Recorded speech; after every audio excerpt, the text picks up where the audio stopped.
Yes, people. What's going on? Welcome back to the channel. Welcome back to Saeed TV. We are back live with a debate show, Friday debate show. And boy, we've got a lot to discuss, man. It's been a crazy, crazy day. It's been a hot day.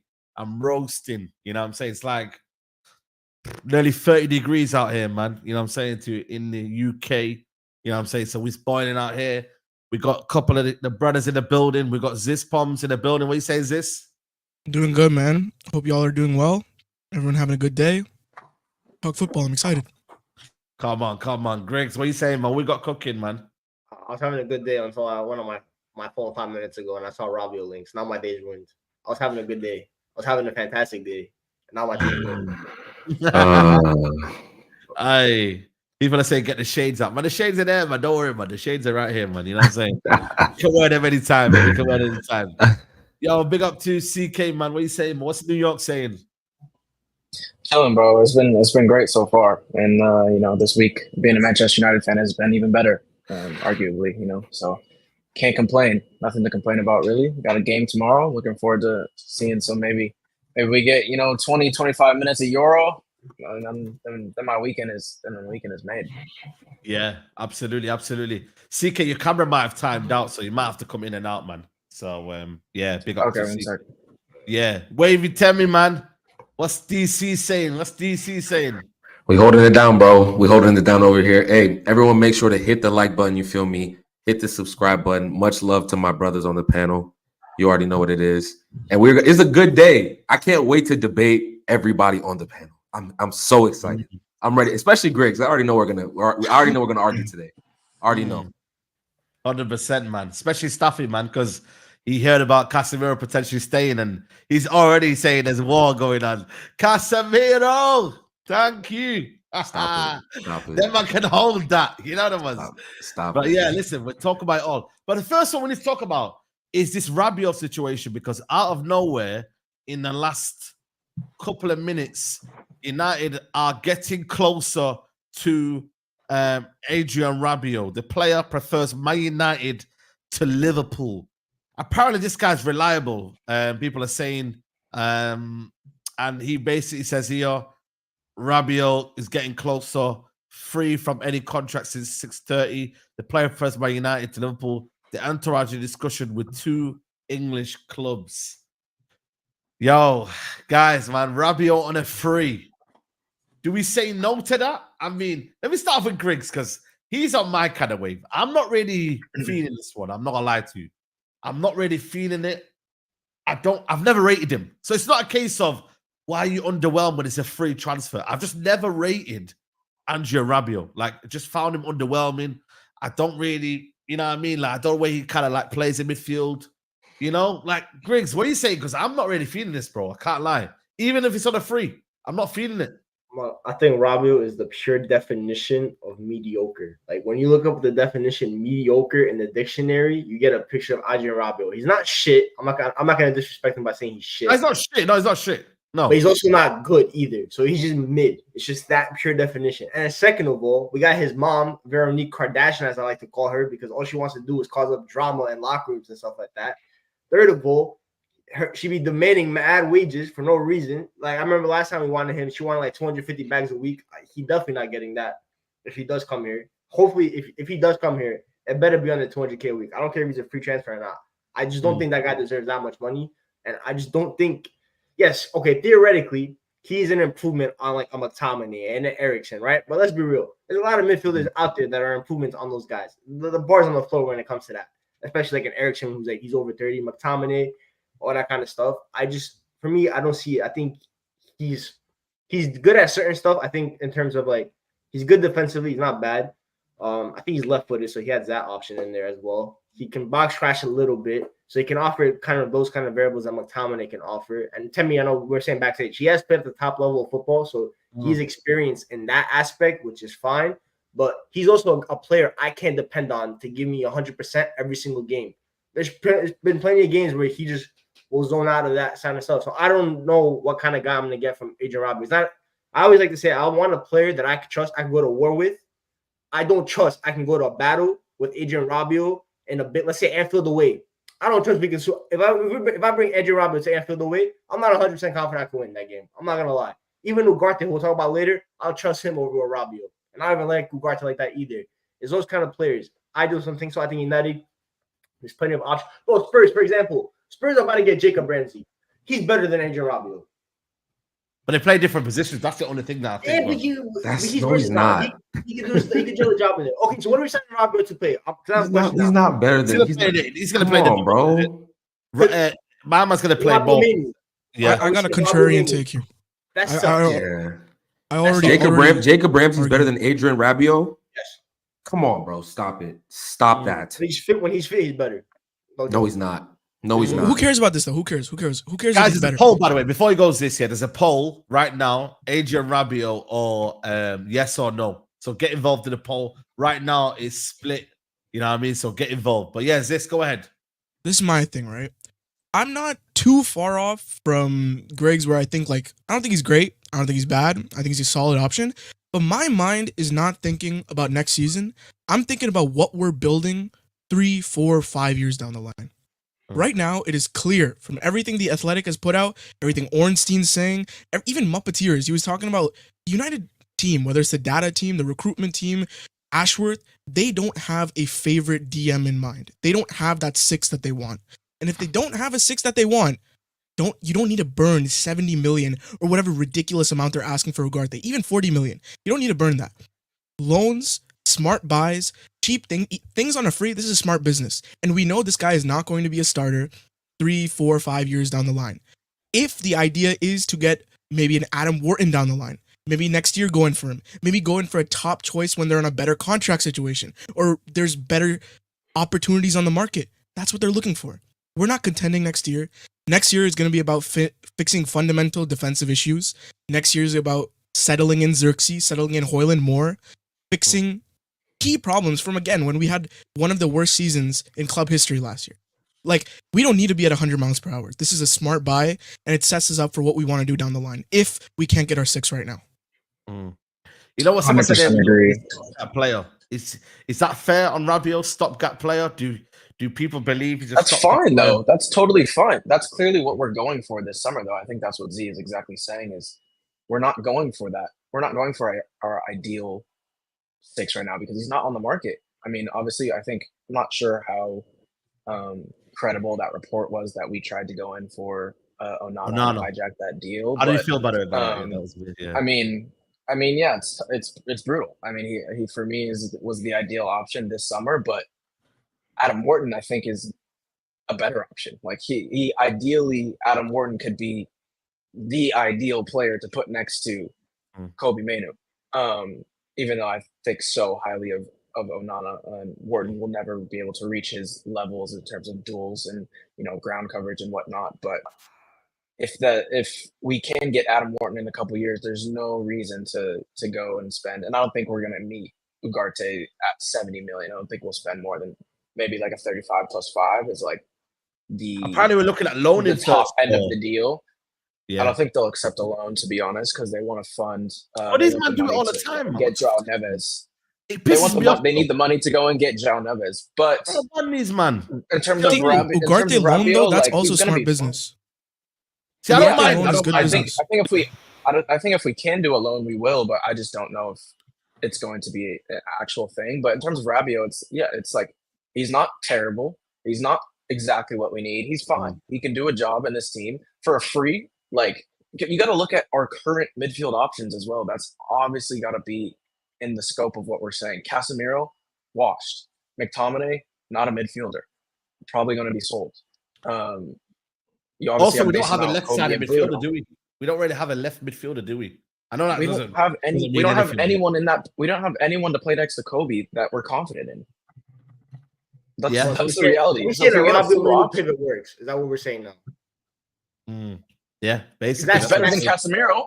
No, it's really, It's it's better really than not. Casemiro. It's really not. It's really Yes, not. it is. I was like, Okay, oh, man, that's Casemiro- ridiculous. Come That's on, bro. ridiculous. Griggs, Let's what go. are I we think talking Casemiro's about? a 6. Let's Bro, go. you're asking Manu to be a 6 next to Rabiot. No, I'm okay. I've let you. no, bro, it's a I've double let you, pivot. bro. I've let you pontificate. I've let you pontificate and Bro, say there's this. no- Not, there's no bro. way you're There's telling me no that way. Rabiot- There's no way on God's green earth. You just said that Rabiot wouldn't be a better option than Casemiro right now.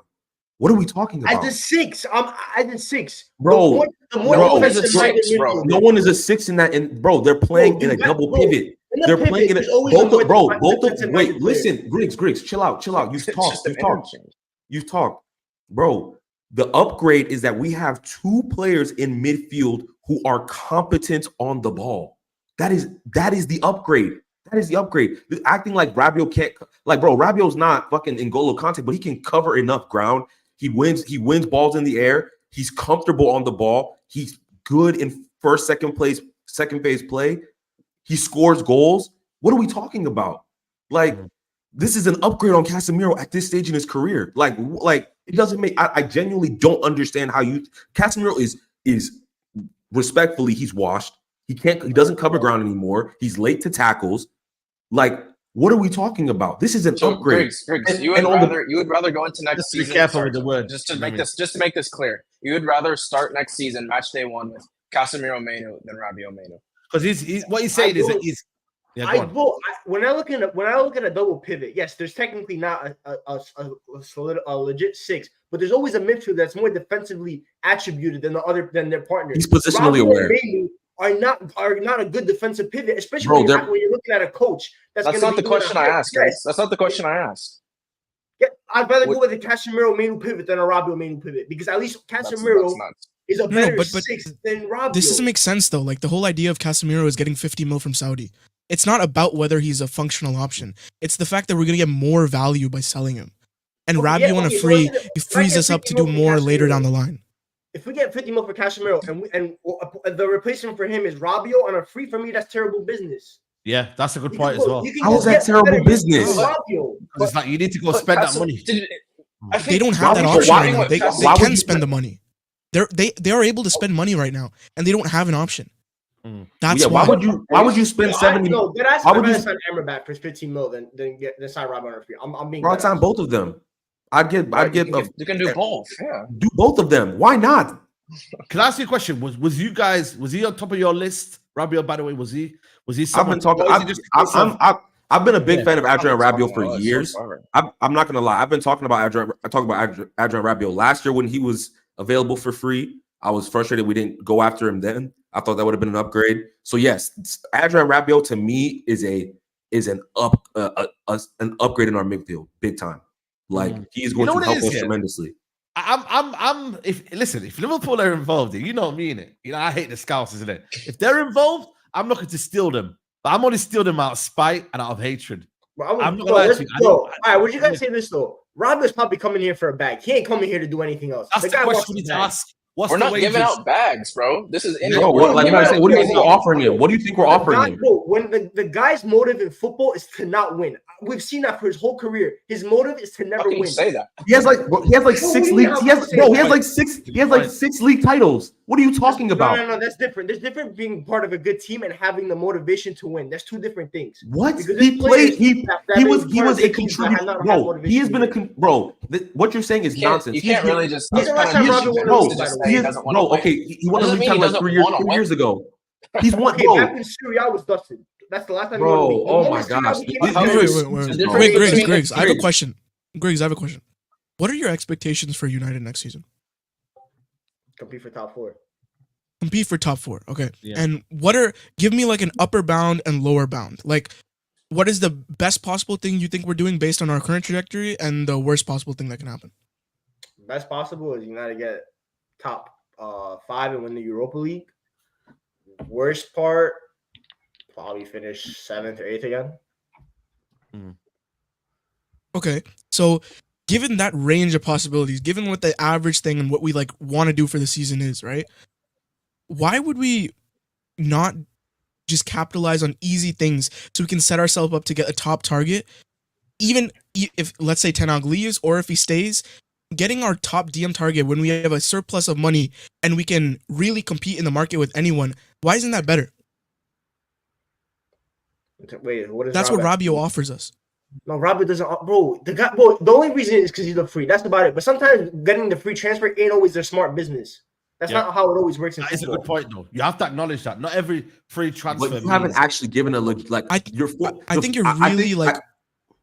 I personally just don't rate the player, and I don't think he's good okay, enough. that's fine. I think Manchester United. yeah, I think your assessment of Adrian Rabiot is flawed. I genuinely believe that. Like, I don't see what he's great at. I personally don't. He's good at a lot of things. He's good at a lot of things. He's good at a lot of things. He's not. First of all, I'm never wowed. I'm generally never wowed when I watch Rabiot play. I've never watched Rabiot play and be like, "Yo, I'm moved." But I don't think. Okay, what do you think the difference is between Amrabat? What and Rabiot? What is the difference in performance levels between them? And how? What do you think Rabiot gives us for a season, and how do you think United will end up at the end versus Amrabat? Because you're pretty passionate about Amrabat. I think I'm really not, but I just think Amrabat is a better, first of all, 6 than Rabiot because he's a natural 6. That's the first thing. I think he's better in ball retention when it comes to that. I've seen. But like, how much do you think Rabiot changes our end of year projection versus Amrabat?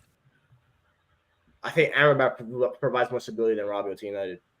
No, but like get them both functionally, like top 4, we miss out Europe. Like, what do you think actually changes? How much? If we go into the season with Rabiot main pivot, I generally don't think United improve from this season. I really don't. I don't see it. Yeah. It doesn't raise the floor. You know what I mean? It doesn't raise it definitely raises the floor. It definitely raises the floor. I think either Amrabat or Rabiot we are going to have a very similar outcome. If Ten Hag doesn't really change up and improve the level, then with both of them, we're missing Europe. If he does change it up and creates a functional setup, then both of them will take us to Europe. I think the difference between them is really not as big as you're making it out to seem. Yeah, I think first of all, really quick. If we look at both of their careers, they're around the same age. They're right around the same age.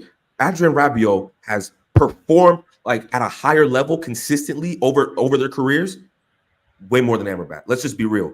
Like, that is a fact. That's not up for debate. Obviously, Amrabat has had a before this year, had a great run, great World Cup run, was doing good things at Fiorentina, but Adrian Rabiot has been performing at a high level at a very young age. Let's bring Casemiro then career, because he's had a better career than both of them. Well, we've watched the last season and a half of Casemiro. Okay, and I watched Casemiro. No, because Casemiro 18 months ago in 22-23 was better than anything Adrian Rabiot. I just said season and a half ago. That's what I just said. You know what it is. You know what it is, guys. First you said career. You said Rabiot has had a better career than Amrabat. You didn't say last 18 months because the last. That's what I said. That's what I said. Okay, that's what I said. Amrabat Fiorentina was better than Rabiot Juventus. Okay, what's your point? I used one. What are you trying to get at here? They were both in the same league. One was better than the other, and then I Manchester United when Amrabat went. I just conceded that Amrabat's had a better like recent stint. I've already conceded that. Okay, that's not my point. My overall point I'm trying to make here is that Adrian Rabiot is a floor raiser. This is a fact. Like, he will make our squad better. I don't know how you can think. I can't comprehend how you could think He makes the squad better, but I think when you're looking at a rebuild and stuff like that, I think United need to make signings that not only make the squad better, they make the trajectory of the squad better, and not just this year, but the year after, You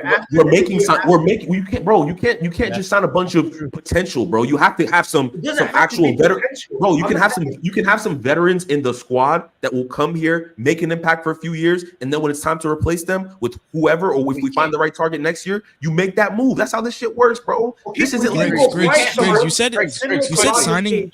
For 20 million. Griggs, you said signings that improve our trajectory, right?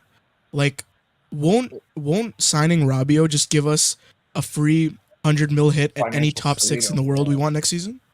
Doesn't that improve our trajectory? Free what? It doesn't change anything. If we sign Rabiot, we will have more financial leeway to really go for any target we want next season, especially when all the reports say that United isn't satisfied with what they have now. You know what it is? You know what it is, man, yeah? I think Griggs is well within his right here. I think what he's trying to say is that United could do a lot better.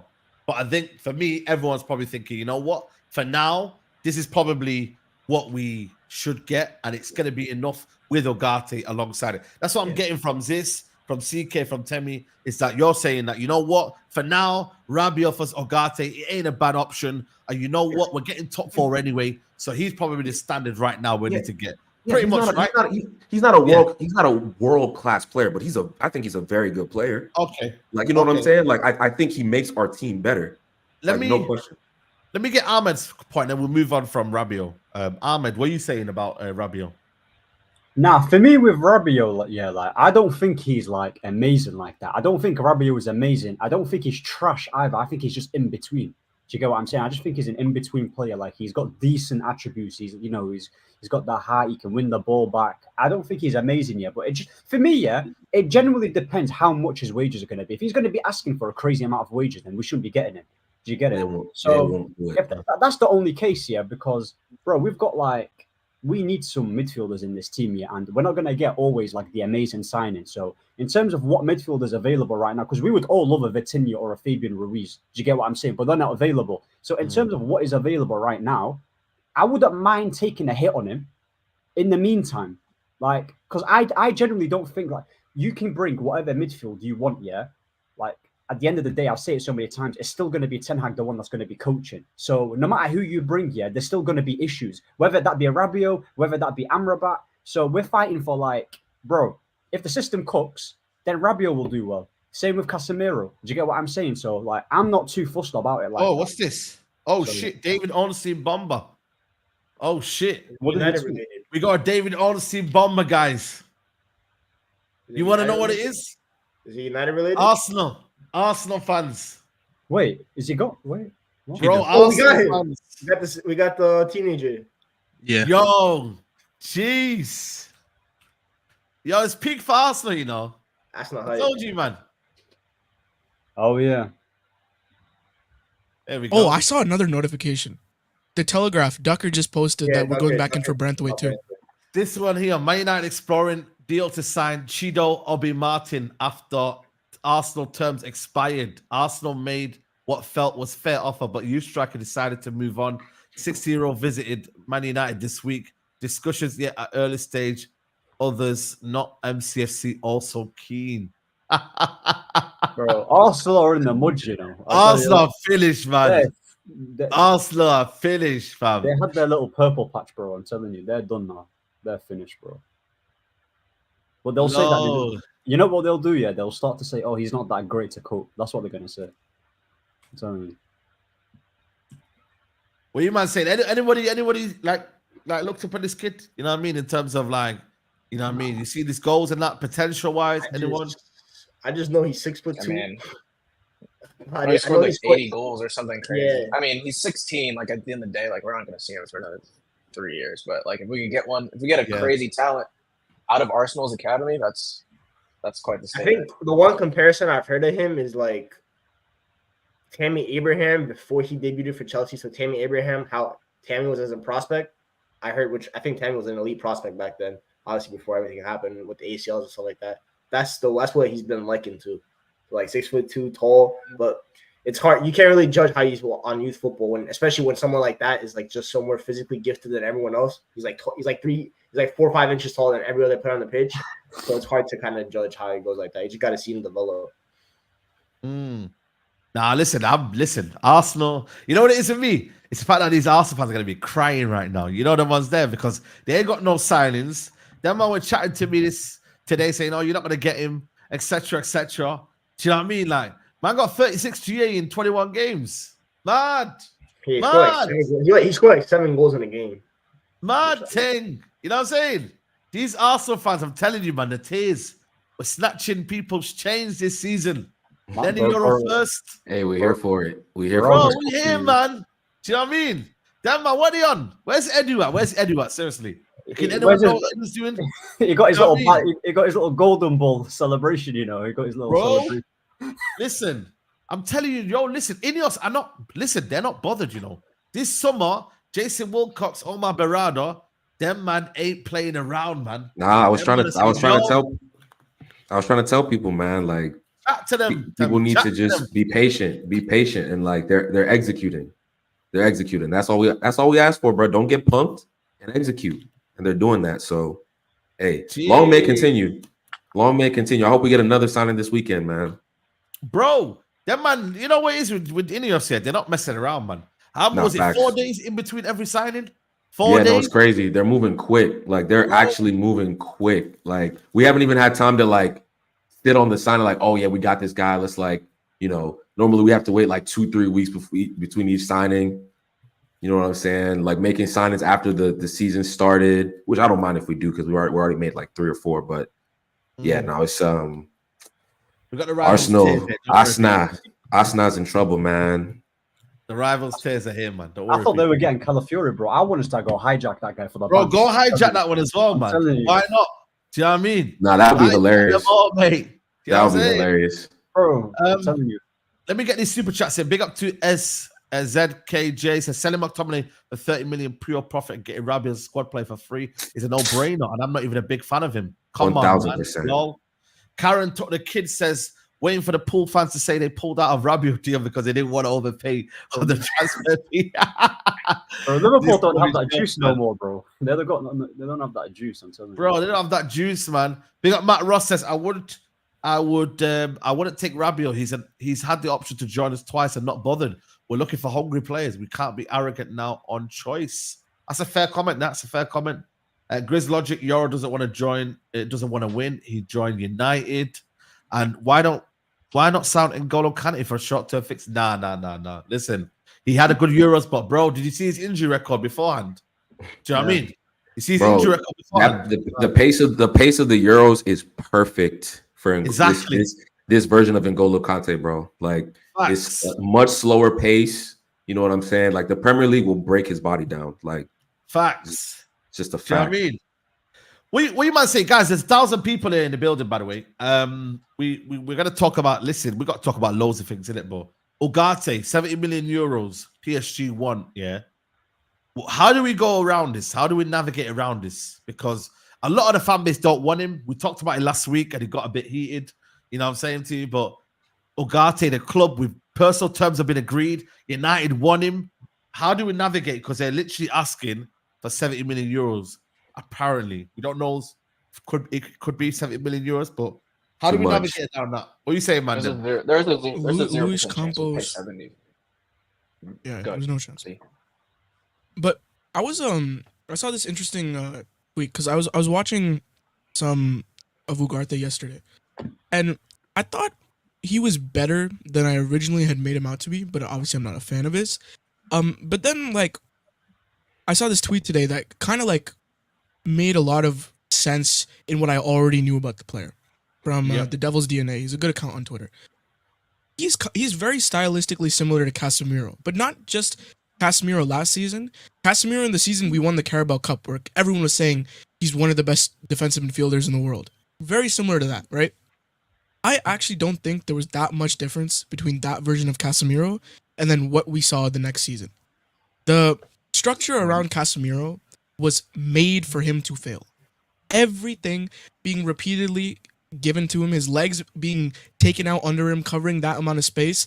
someone for him to be running back like that, defending in transitions, Ugarte is going to be run out too. Ugarte is going to be chewed out of that type of system too.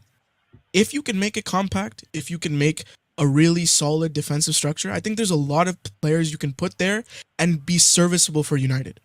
But Ugarte, like with prices being quoted like this, he's probably going to have high wages. He's really young. He's a prospect to start for a while. It doesn't make sense. He doesn't cover a lot of the weaknesses Mainu has either. Alone, I'm fine with that. That's just decent business, but not a permanent signing, no. You know what it is? I think for me, if we structure it right, yeah, I think we're cool, you know. I think a lot of people, yeah, the profile ain't right, etc., etc. But I think for me, it's how we structure the deal. Apparently, we're looking at Zubi-Mendi as well. I don't know where the link is. That Zubi-Mendi? See, I don't mind Zubi-Mendi. I don't mind him, you know. I don't mind him. But then again, that's a different profile to Ugarte. You know what I'm saying? Like, that's very, very much you're going down the opposite route of a guy who's, yeah, he can play in that role, but he's a bit more clean with it. You feel me? So that is a bit, you know what I'm saying? It's a bit of a, not sure about that one. Can't lie. Nah, I would take him over Ugarte for sure. I think he'd be cheaper and he's better on the ball. You feel me? So I don't know. The Ugarte thing, my issue is like I didn't have an issue with signing him at a certain price. But if we're talking about 70 million euros, bro, I'm honestly so good off that. Like, I don't think he's a 70 million euro player. I really don't.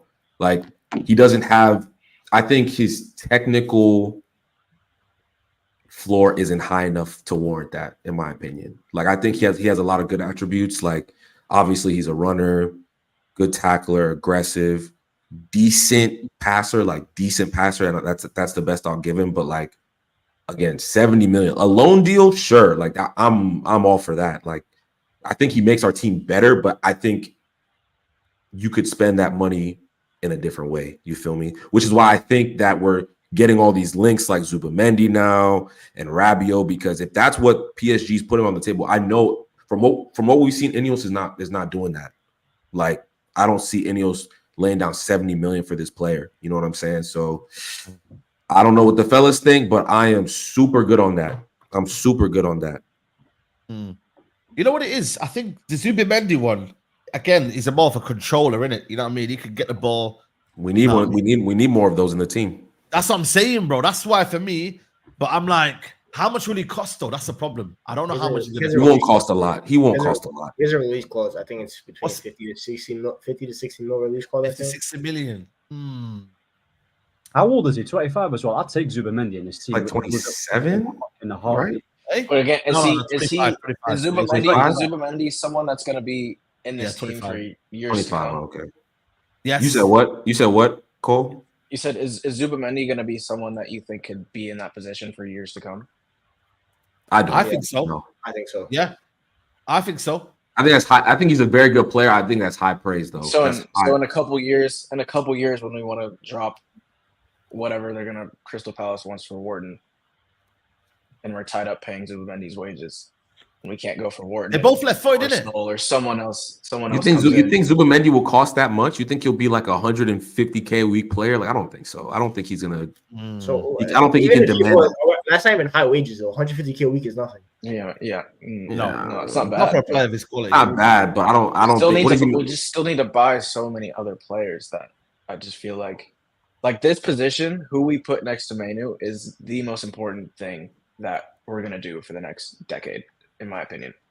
And it needs to be like it needs to be so perfect, and we need to not fuck it up so much. It's so important that we don't mess it up. So it just I look at really be the right guy. I look at Zubi-Mendi. There's not many sixes out there that can play the lone six. It's only the Spanish ones, obviously, because of their intelligence and stuff like that. We saw him play in the Euro final. He stepped in for Rodri, and it was seamless. Yeah, it even looked better at times. So for me, the intelligence that he has, Sociedad, they always play nice football. I don't think we'll get him, by the way, because I don't think he wants to leave Sociedad, because other clubs than us have tried. Barcelona, for example. And if he doesn't want to go to Barcelona to be Busquets' replacement, what are the odds that he wants to come to Manchester United, right? It's probably very high.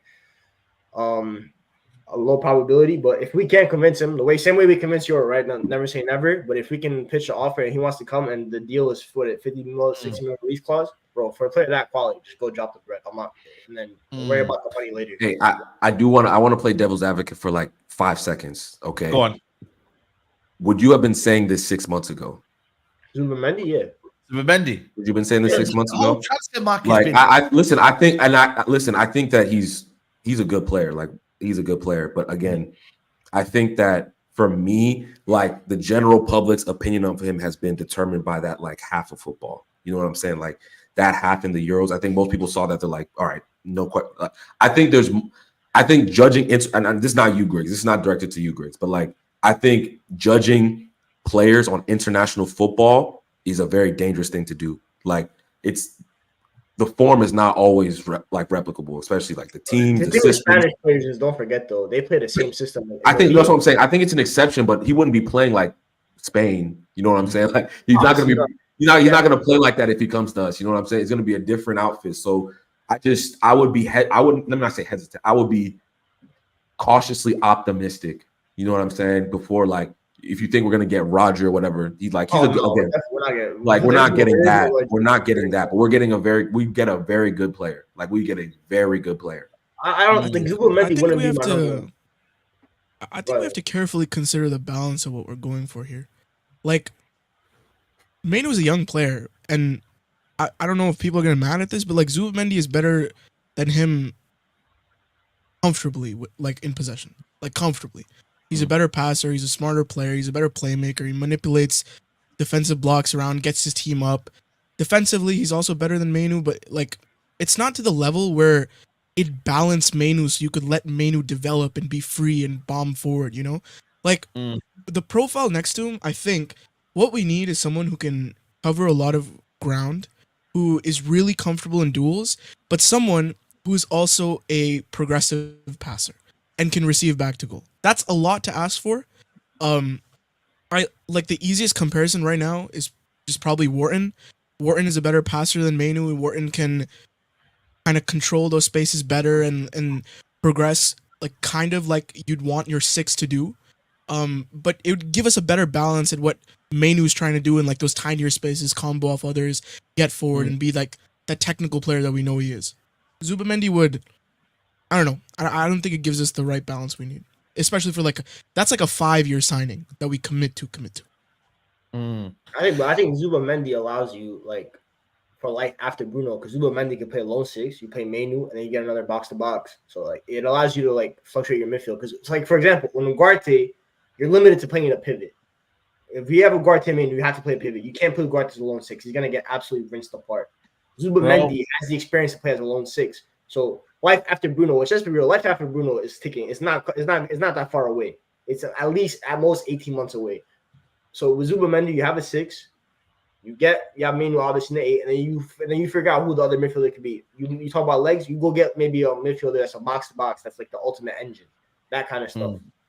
I'm not gonna say Zubimendi is my number one choice. Adam Warren is my number one DM choice, but CK is right. We're not gonna get him at least till next year. At the first possibility is next year. You know, it'll still be expensive. 2 years is probably more realistic. Yeah. Big up to Belletti says, by the way, Rabiot has been in Serie A team of the season 2 years in a row. Okay. Jason Hanna says, I would go for the Colombian player Richard Rios. He looked very good in Copa America. Listen, that's my baller, man. But That's not for that. he's a baller, man. But He's a baller, but it's actually cheap though. It's cheap, so I wouldn't even be worried about it. They said like 17 million. I would take him for 17 million. Yeah, he looked ridiculous. Like he looked like, bro, he's a saucy baller. It was kind of crazy. I'm not gonna lie. I was like, I've never seen him before. I never knew who he was until 2 weeks ago. Like, but he's cold. He's cold. JJ Ash, big up to you. Smash a like, people, and sub if you're having 4 weeks to get 100k in Robbie's voice. We're gonna do this on United. Look, are they dreaming and giving yourselves false hope? Emergency meetings by October 10. Ten Hag on the wheel, bro. That's what you think, yeah. But let's see, man. We're gonna find out. Right now, rivals are rattled. I told you, man. Rival tears, man. If you need it, let me know, man. You know what I'm saying to you? If you need it, let me know. Let me ask you a question. Big up Staffy, by the way. You know what I mean? Man, just chilling. You get me? Man, like Staffy, you know.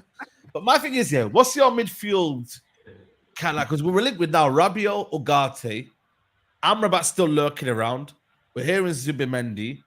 We're even hearing, for some reason, Man United are linked with man like CK and that, you know what I mean? Xavi Simmons. You know what I'm saying to you? So, like, what's your ideal like midfield window? Like, obviously you got Rabiot, you got Ugarte, you got like Xavi Simmons. You know what I mean? Like, what's everyone's kind of midfield? Because obviously we're linked with one every day now. It's getting a bit mad still. Do you know what I mean? What you man saying? Xavi Simmons for me, like as much as I love him, I don't really see where he fits in this team. That's at what the I'm moment. saying, bro. In Bruno's He's position. pretty. He's not going to give you. We're going to look worse. We're going to look a lot worse. I But disagree. I disagree. he's not going to give you. He's not going to give you that creation. He's not going to really give you that as much output as Bruno can give you, especially in his first year in the Premier League. I think he's a great player, super versatile, but I still think he's maybe a year, maybe even 2 years away from reaching like that level where he can come to Man United and start week in, week out in a position and be like the primary creator for a team. But I think, I don't know, right now it's the midfield market is not vast. It's not great whatsoever. It was at the especially start of the in position window. that we need. It's underwhelming I mean, now, isn't it? what all the like? I think the best deal of this window is going to be Matt Swifer to Brighton for 30 million. Like that. Wow. an Seriously. Is he that absolute- good? I've not watched him. Is he Bro, good? he's cold. He is so cold. He's so cold. He's just, but there's this other guy. That was plays the for answer. Hoffenheim. His name is Anton Stoff. That I've been. Or the nose watching guy, some right? games. The one with the big ass nose. Yeah, he's 6'4". He's basically a German Declan Rice. But if you haven't peeped him, watch a couple games. German He's Declan kind of Rice. flying under the radar. Yeah, Yeah, that's no, not a off good the thing, ball. man. That's not a good thing. Off the ball. Respect Declan Rice, bro. Come He's on. trash, He's- man. The Declan guy's Rice. still. He's All right, awful, bro. man. Let's not. He's- That's Oh not. man. He's so definitely bad. just upper echelon of players in that position. But Anton Stock he's just unreal. Like in terms of like his physical profile, like his work rate off the ball, his duels, his ability to eat ground. He's a tidy passer. He doesn't have the craziest passing range, but yeah, he's someone that's flying under the radar. But as of right now, like it looks like it's going to be Ugarte, Manu, Bruno in terms of that midfield, and it's not ideal, but it is certainly an upgrade on Casemiro, in my opinion, with the context, like Z keeps mentioning, that we have to change the structure and make sure everyone's more compact. And because Ugarte, Casemiro, even if we signed Amadou Onana, he still would struggle to cover that amount of ground that Casemiro had to do last season. So, or any midfielder in that situation would have to do. So, yeah, it's up to Ten Hag. If we sign Ugarte, like he's got to change it to make it more compact in terms of the out of possession shape and the counter press, really, so we don't get there's just not massive gaps when we lose the ball or a team cuts through a high press. You know what? I think people say Manu Kone. You know what it is for me? Cats might appear, by the way. If you say that name again, Cats might just pop up out of nowhere. We say Rabiot's a key side. Him and Kobe will click. Let us know in the chat as well, which is your kind of midfield three that you would want. Who dropped that Xavi Simons link? Like who was the source? I think The keeper. L'Equipe. Yeah. I only see him working in the 4-4-2. I'm not gonna lie. That's the only way you can make him work. You're gonna have to play him left mid, two strikers up top, Ahmad right mid, Manu and whoever the midfield. He didn't play in the 4-4-2 all last season. What are you talking about? He did. Leipzig played 4-4-2. Mm. He played left mid. He played out wide for Leipzig, bro. Bro, he played as a midfielder. I can double check that, but He played a lot of games out left. Yeah, he plays everywhere, but I'm pretty confident. Yeah, I'm talking about starting position 4-4-2. I'm not gonna say he's gonna stay out wide the whole game. You're gonna have your fullback in that retrospect. But he's the kind of player that needs to play like in the small spaces, like out wide, just let the link play, have players around him like that. So if he tucks in from like left mid, right, he's gonna have the fullback as an option. He's gonna have one of the strikers. He's gonna have the left center, left DM, that kind of stuff. Even I don't think we're gonna get him anyway because I think he's already agreed personal term Bayern, I believe. But we don't need. The thing is, Ruud van Nistelrooy. You know what, man? Is Ruud van Nistelrooy could have a lot of say in this transfer window. You know. Branthwaite and my man, innit? What's his name? Xavi Simmons. I mean, both of them played under him at PSV. So, do you know what I mean? If we sign him, what the hell are we doing with Mason Mount? Bro, Mason Mount, we can sell him, man. Can we though, or can we really sign him? Want him back? Chelsea want him back. Oh, West Ham, maybe a loan to West Ham or something. We're not loaning Mason Mount to West Ham. Bro, we could do something, man. He's gonna be like a new signing. Bro, where's he playing, though? That's what I'm saying, man. Where's he playing?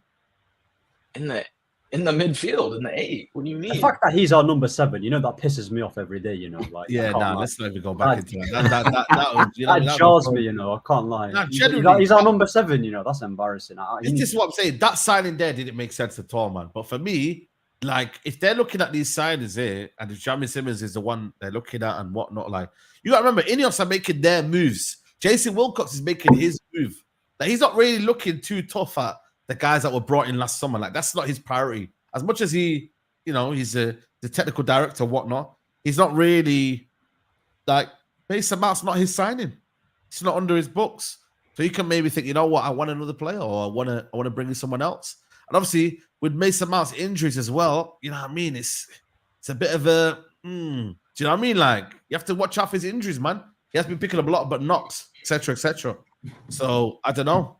I genuinely don't know. You know what I'm saying? Yeah, it's unfortunate. I don't know. It was just awful timing. It's a classic Glazer signing. Again, I like Mason Mount more than most people, but I just don't see his path back into the team. I don't see where he plays. I really don't. Adebayo says that's every game. Yeah, but bro, that's not. I genuinely believe he doesn't, like, that's not his position. Like, that 8 position, like, in a 4-2-3-1, I don't see him as that player. Like, when he was at Chelsea, he played in a 3 where he was either one of those 2 in behind the striker, or if they played with a back 4, he played out wide as well, man. He play off the right, he play off the left, he play as a 10. He never played as a box to box. Mason Mount is one of those players, like, if he's just on the pitch, he's gonna give you a solid performance. Like, you can really play him. Like, you play him 10, play him out wide, play him 8. Like, he's gonna. Yeah, listen. If he played I don't care. I don't mind him playing as like a 10 or like out wide, but like playing him as an 8. I've never been a fan of that, bro. I think that's such a. He's just a great. I think he's a great player to have in the squad. He's a decent player, CK. Decent player. He's for a squad player. For a squad player, Mason Mount is upper echelon. Who's better, Rabiot or Mount? Rabiot's better. What are you doing? Oh, come on, bro. Mason Mount this season. Just watch this. Just what? I'm just gonna sit back and watch, bro. I'm just gonna sit. If he's healthy, I don't know. I don't rate Mason Mount that highly. He just seems to me like a smaller version with a half turn than McTominay. That's what he is, bro. I don't know, man. I don't really rate him. He's better than McTominay, bro. What are we doing here? In what way is he similar to McTominay at all? But you know what it is, though? Somebody has more use than Mount, though. That's you know what it is about. You know what I've noticed about my English brothers when it comes to English players. Y'all hate your players. Like, I rate Sancho though. So. I rate Sancho too. I rate Jadon Sancho highly. But it's like, I feel like the players that have like been like, okay, so like y'all hate Declan Rice. Now the new thing is to hate Jude Bellingham. Everybody hates Jude Bellingham. That's like the new popular thing. Yeah. You feel me? People don't like Harry Kane now. Harry Kane's washed. It's true though. Am I lying? McTominay has more use than Mason Mount though. Not really. No, he doesn't. Not at all. Actually, look, he's more effective. That's what I mean. He doesn't. Bro, Saeed, don't do that, bro. Tell me something that Mason Mount does. Tell me right now. Wait. Let me wait real quick. I can answer that question. Let's go back a couple before he got to Manchester United, bro. He was a part of a.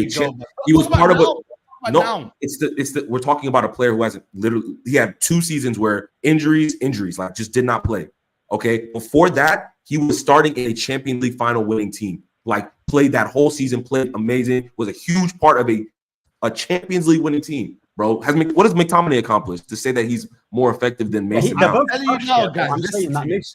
McTominay has more use in this Man United team than Mason Mount. That's a 10 Hag problem. That's a 10 Hag problem. But I don't forget the 10 Hag. Don't. No. Because I'm not doing this. Because if it's Casemiro, because if he doesn't score, talking about Casemiro. let's forget this. Let's forget the players. I'm No, saying no, this is Saeed. my team right now. Saeed, what if he doesn't score? If he doesn't score, then he offers no value whatsoever. Nothing. Sorry? If McTominay doesn't score, he offers no value. Yeah, he's awful, McTominay. Okay, but I'm asking you, what does Mason Mount offer you? That's what Mason Mount is excellent at connecting the play between the first and second and the second to third phase. He can be an excellent secondary creator. He's one of the best out of possession players that you can find. That's literally his main attribute. That's why so many play. That's why Arsenal were in for him last season. That's why Liverpool were in for him last season. That's why we were in for him last season. Out of possession, he is one of the best you can get. Far better than McTominay. McTominay can't track a runner. Nah, I don't know, man. I don't know. I swear. You know what it is? I swear he just runs around. Her answer is just I don't know. No rebuttal with actual points. Just I don't know. You know what it is, though. You know what it is. I think we're overgassing, honestly, the qualities of Mason Mount. Like what you said there, CK. Respectfully, like I haven't seen that in my United shirt. I've not really seen it. All I've seen He was is guys injured the running whole around. season. Eh? He was injured the Yeah, whole but season. while he was there, because he was playing a couple of like That games. Tottenham game, that first Bro, Tottenham that game, Spurs game, unreal. that Spurs game he played so well, Game bro. was unreal. That Spurs game he played so well. Okay, you know what? I'm gonna do a poll. And guys, by the way, hit the like button on the video. I'm gonna ask you a question: Mason Mount or McTominay? Who has more use? Same way Mason Mount. I talk about Xavi Simmons. United might have to play a 4-4-2. The more I think about it, I'm gonna put a poll out. I'm gonna put a poll out, and let's see what the polls say. Who has more this use? is mad. But it's true though, man. I swear down. I I genuinely. don't get how we can say a guy in Scott McTominay is more useful than a guy that's In this Man United team, yes. that was a key cog in a Champions League winning team. I There's don't no way. like it. Just, it doesn't make any sense. That's why I said coach. 3 years ago, man. If you ask the top 10 coaches in world football who they would rather have on their team between Scott McTominay and Mason They'd all Mount, say Mason they're Mount. all gonna say Mason Mount. They're They'd gonna all say Mason Mount. They'd all say Mason Mount. Whether it's play left center mid, whether it's play left mid in a diamond, whether it's to play the 10, they're gonna figure out whether it's to play as a left 10 in a 3-4-2-1. They're all gonna find a different way to use them. That's why CK mentioned Klopp, Arteta, even a Thomas Tuchel who used. I can apply that context to every single player. The chat saying we have a mid off. What top coach has ever wanted Scott McTominay? Just get rid of both, innit, bro? Like I'm telling you. Hey, the chat saying we having a mid off, bro. They saying we having a mid off, bro. It's true. Crazy. It's true. It is a That's middle. I mean, Omarion says, I know we overpaid for bounce. Mount. Oh, yeah. CK Love, bro. Come on, my guy. Big up to you, man. So. Always. I know we overpaid for him, but Mount's a good player who can still have a role at Ineos United. Could he be our Park Ji-sung? Oh my God. Bro, Park Ji-sung is twice the player Mason Mount is, bro. I'm telling you. That's crazy, man. That's crazy. That's going too far there, man. That's going too far. Staffy, what are you saying, man? What are you saying? Are you happy? What's going on? I'm not happy as long as Saeed TV is tweeting on Twitter. That's the day. Bro, he's saying right now nobody's buying him. Casemiro. Like, whenever I wake up and I see Saeed TV tweet, my day's ruined. You know what, Saeed? I've had enough of you, bro. I'm gonna tell you. Go on, way, talk to me, man. I can't wake up and I see a tweet from Saeed talking about Richard Rios. Then an hour later, you're celebrating Casemiro. How could you like the two, bro? Listen to they me. couldn't be any more different. It's like you ask someone, what is your type? And they name two types and they're absolutely different. It means you have no type. Don't lie to me and tell me Richard Rios is a baller, but then you're like, yes, Casemiro is staying. Casemiro staying, yes. Baller, one is an Why can't I be happy that we've got Casemiro staying? Why can't I be happy with that? My thing is, right, DMs, nobody at this minute is looking to buy him. Man United, apparently, from the Saudi Arabian source, apparently they're quite reliable. I say Man United want to keep him at this rate. So end of the day, it looks like we're selling McTominay rather than Casemiro. I keep Casemiro for one more year. Yeah, the wages are high. Don't get me wrong. But for me, I keep him. I keep him for one more year. I don't see it as a bad thing. One more year of Casemiro, I'm calm with that. Saeed, If someone comes in for 30 to 40 million, fair enough. What does he offer? What does he offer us next year? Yeah, just tell me, what does Casemiro give us going into next? So you're thinking a CDM is shit overnight, or he hasn't got? No, it's been 18 months. It's been 18 months. Let me handle this one.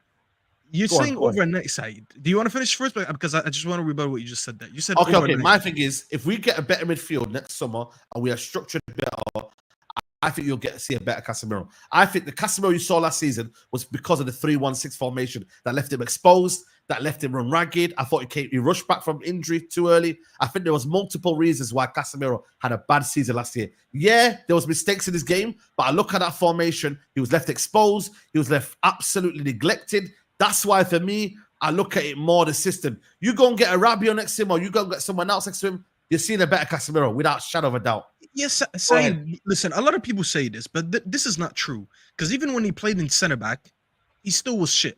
Okay? Well, Him that's losing his position. duels has nothing to do with him being exposed or not. Because I've seen him lose his duels up the pitch, the middle of the pitch, and in front of our box. He has been shit for a hot minute now. He has been shit since the first season he was in. Yes, he had good moments in the first season. He had a couple good months, like about 3 months. But we're neglecting how shit he ended that season. So it wasn't overnight, Side. I've had an agenda against this guy for a while before you even met me, Side. I hate. Yeah, which he's an objective about Casemiro. Is that fair? You've not been objective with Casemiro then? No. When I say an agenda, I don't necessarily mean an agenda because I hate him. Like I've been saying for a minute that he's not a good footballer. To be fair, you did say he's overrated at Madrid. You did. You said he's overrated at Madrid. Overrated, bro. Of course. That's my point. Like I've not rated him. One of the best DMs in the world, overrated at Real Madrid. That's crazy. Said he's one of the most overrated footballers I've ever seen.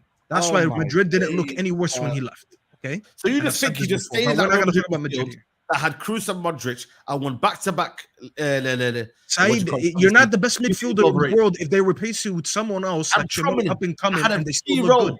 And had a key roles in them games. That he was a man of the match in that Champions League final against Liverpool in 2021. Do you remember that game?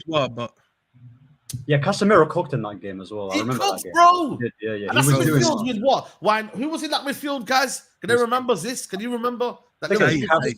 Said, listen. This guy's this guy has no legs. I watched the Rosenborg game. I saw Casemiro make one tackle. I turned off the TV and I left. God, man. I'm telling you, I saw one tackle and I left, bro. This guy was on his back already. He does look skinnier this summer, so that's a good thing. Bro, it's not even a weight thing. It really is. Last year was a weight thing. This guy's positioning. No, but his positioning is horrible all the time. He rushes into tackles, he gets beat, and no wonder why we look exposed on the counter. When we put him in center back, he still wasn't even positioned well. When people talk to me about experience and this and that, where was this experience when we needed you, when we had everyone injured? He didn't step up with his experience. He gave away a goal to Arsenal and about 3 to Crystal Palace. I say this every week. Every week I say this. And then people just talk about, what position he was in. Yes, I understand Ten Hag's tactics managed to make everyone look worse. But when I look at his individual stats, his ground duels and all that stuff, going down from the first season to the second season, that's a significant way to say that he's declined individually, Saeed. Because I've seen us play bad last season, but some players still did their job. Some players still look good in their position. You can name only maybe a few. You can only name a few. You can only probably name Dalot. You could probably name Kobe Mainu. And probably... In this not many you can name that worked well last season. You can't. Tell me the midfield with Casemiro in it that works. Well, if you wanted to play, you could play Casemiro. Obviously, if Rabiot, you could play with him. Okay, cool. Fernandes. You've got any midfield that includes Casemiro and Bruno Fernandes in it is washed. Anything that any midfield that includes those two is disgusting. I'm letting you know that right now. We will get ran through, bro. Bruno Fernandes not positionally aware. Casemiro not positionally aware. Bruno gets around the pitch a lot. Casemiro does not have legs. Bruno bad decision making. Casemiro bad decision making. Bruno and Casemiro both under pressure, not good enough. The ball retention with those two in midfield is non-existent. Do you hear what I'm saying? It's non-existent. That's why you surround cast with better players on the ball. Listen, okay, that's fine. That's cool. That's cool. This is not. All roads lead to the dog. Okay, so tell me the midfield. Tell me the midfield. All right, I'll tell you the midfield. Yeah, like I said, if Casemiro is playing in the 6 and you've got Kobe there who can do the ball work, and you've got Rabiot who's good enough on the ball, then it's calm, bro. Because Rabiot's also got legs as well. Rabiot can also tackle as well. Listen, I hear that. I'm talking about balance, by the way. Forget about the name Rabiot. I'm talking. No, I hear it. about- Listen. That's it. Listen. It doesn't even have to be a Rabiot. It can be someone else as well. Like, I agree. program. I agree with you on the balance thing. I do agree with you on the balance thing. But again, I think Casemiro's legs are gone. That's just the fact. He's not a good. And when you say, "Oh, we need to surround people with legs around him," or ball passing retention, like for what? Like what is he offering us? Tell me what he's offering the He team. literally offers us nothing physical. Tell me what he's offering the team. I'm not lying. The moment you say you have to surround your DM with legs, it's already peaked. Yeah, that's not a good thing. Not really. Because That only matters. That only matters when your DM can actually like, okay, oh, you need to surround Tony Kroos with legs. Why? Because he's paying the football everywhere. That's why. That's when you surround a player with legs. Not a ball winning. You're not. Why would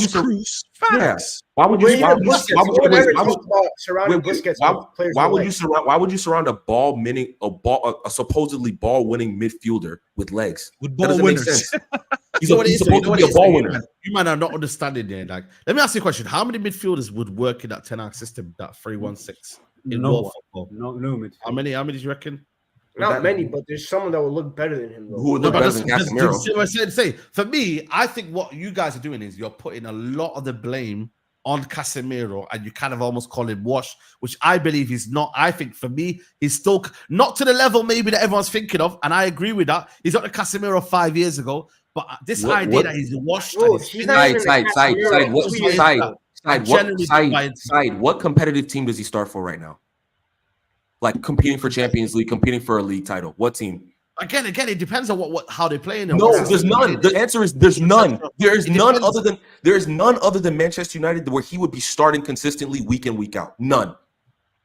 He wouldn't start for Man City. He wouldn't start for Arsenal. He wouldn't start for PSG. He wouldn't start for Bayern Munich. He wouldn't start for Borussia Dortmund. He wouldn't start for I can keep going, bro. You don't have to name them, bro. He would not start for Borussia Dortmund. He would not start for Borussia Dortmund. The guy that came from Madrid. Would he start for Liverpool? McAllister and would he? When I start at Madrid, cannot play. Okay, he wouldn't start at Madrid. He wouldn't start at Madrid. He obviously wouldn't start at Real Madrid. He's not starting at Atletico Madrid.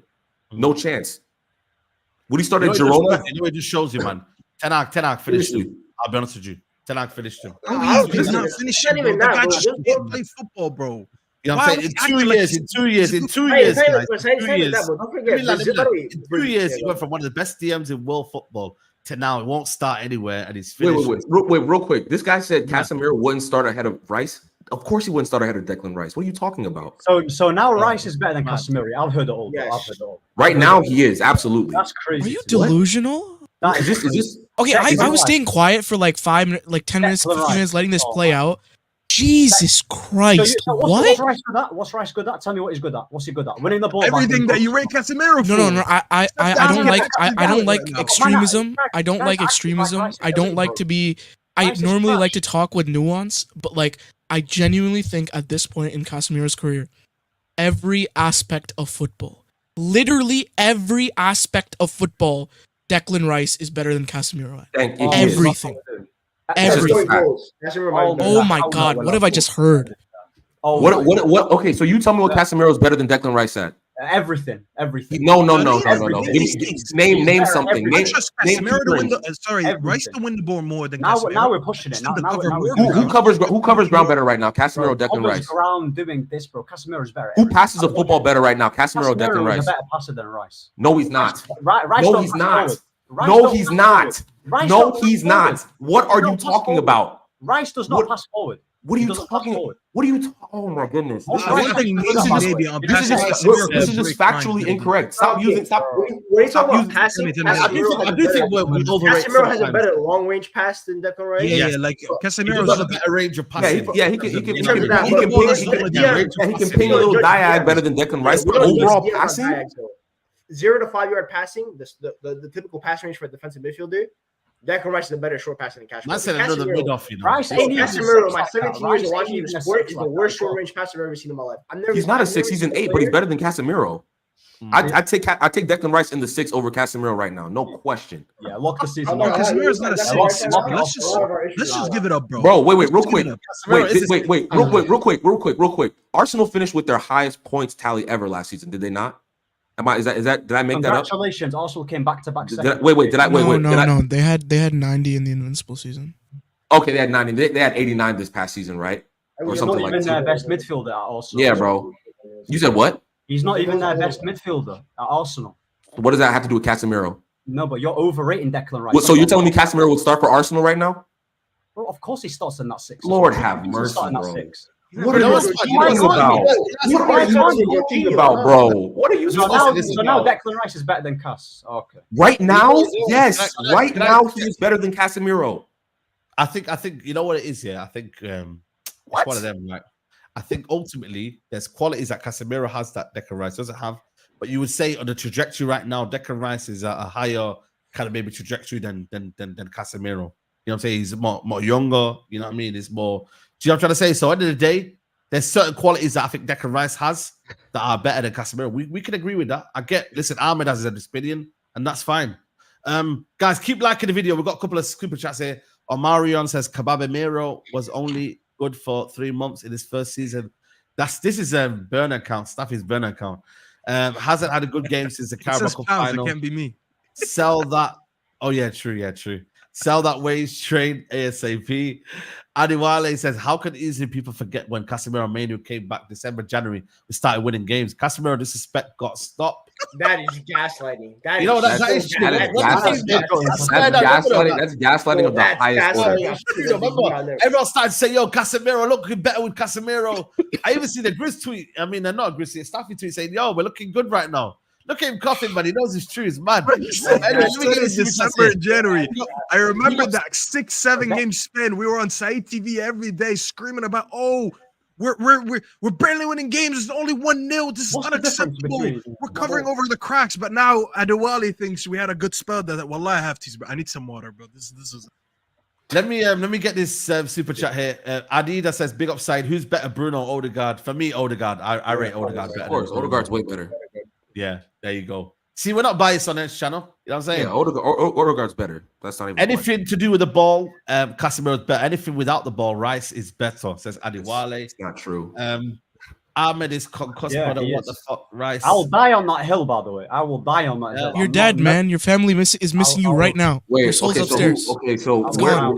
are you? What do you like? Don't put your life on shit like that, man. That's so bad. There's no passing statistic where Casemiro does I don't care about anything. statistics. I'll be so honest. I don't care about statistics. You know what it is, though? Okay. Let me ask you a question then. Yeah. Listen, I don't listen. I'm listen. Wait, real quick. Side. I'm an eye test guy. I'm a big eye test guy. You can ask Griggs. I argue with him about Bruno stats all the time. But when we're talking about like progressive passes and like carrying the ball through midfield, that's a stat that you can't make that up. You can't like. Why was that for England? You literally stank it out. He was the worst English. You're using Gareth Southgate ball as your basically. What are you talking about?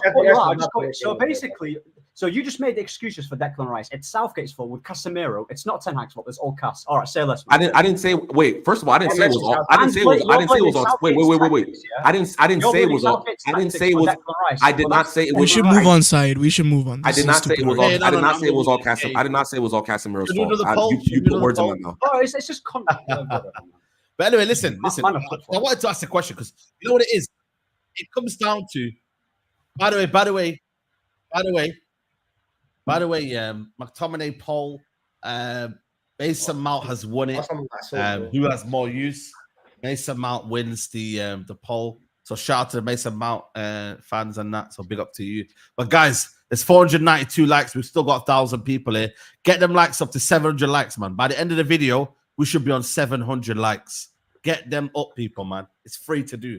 But you know what it is? It raises a question about, kind of destroyers versus good on the ball. Like, I'm seeing a lot of people warming to the idea of Zubi-Mendi. Like, in this midfield, like, if we go and get Zubi-Mendi, is he gonna be that destroyer that we need? Like, are we gonna play a different type of play? We got Lenny Yoro, we got Lisandro. Like, we're gonna be a bit more tidier team if we have Zubi-Mendi, Mount, and then Bruno. Like, does that not look like a more technical team then, rather than a kind of? Do you know what I mean? That team would easily get top 4, like easily. Wait, say that one more time. Zubi-Mendi, who and who? Let me get the team up. How I just think for me, when you think about sixes, like, and you talk about destroyer, you talk about technical sixes and stuff like that. I just want a 6 that can read the game very well and stops things from happening before the other team even thinks about it. Because Michael Carrick, for example, right? Let's use that example. Michael Carrick is not the most athletically gifted player of all time. He was pretty much slow. But what did he do? He knew how to screen the game. His intelligence was very high. So he What's stopped his height? What's his height? Zubimendi. Probably like 6'1", that's it. That's not too bad. I don't think he's Close. Because for me, honestly, when I look at 2024, I think a defensive midfielder that was ahead of his time was someone like Nemanja Matic. I think peak Nemanja Matic in 2024. Oh, yeah. Nemanja Matic was so, bro. He was so underrated, bro. Underrated. Because he had everything, right? He had everything. He wasn't the most athletic, but his passing was incredible, and his reading of the game was absolutely. He's one of the best passers we've had over the last decade. Not even close. Like it's like probably Pogba and like Matic is is up there. I will forever prefer a 6 like Zubimendi over a 6/8 combo like Ugarte is. I'll always take that. I'm not gonna lie. I rate the Shores. I rate what the Shores do for certain teams. Like Casemiro, for example, was a critical part of that Real Madrid team, and like a Busquets maybe would have not worked as well in that team to complement what Kroos and Modric did. But for what I think United need, an intelligent 6 that because when a Ten Hag system. When you look at that DM needs to be so intelligent, and football needs to be ahead of everyone else on the pitch. And when I look at it in Ugarte, I look at a Rabiot, whoever else United want to sign, and now I look at Zubimendi. I think for me, Zubimendi is the best possible option. But we'll see what happens. What's everyone saying about this team right now? What is the front line, man? Why central right wing? Sancho's there, man. Come on, man. Where's Ahmad? No, where's Ahmad? No, sorry. You can put Ahmad. I can put Ahmad there. You know what I'm saying? It's one of them. Neither Sancho or Ahmad. That makes no sense. The right wing. What do you mean? Who are you putting there then? I have a question. If you're playing Xerxes, you're not playing Sancho and Ahmad. That makes no sense. Why? You're getting a guy because that team has 0 goals in it. Like there's nothing going on there. The whole role of Xerxes and Sancho are redundant in what they do for a team. How are they redundant? How does that? How is Sancho redundant? What? Think about what they're going to do for the front line, right?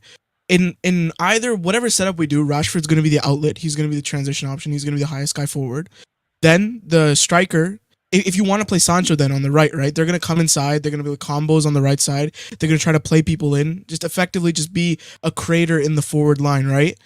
What would Xerxes? That's not redundant. What is Xerxes' job then? You want to play Xerxes as a traditional 9?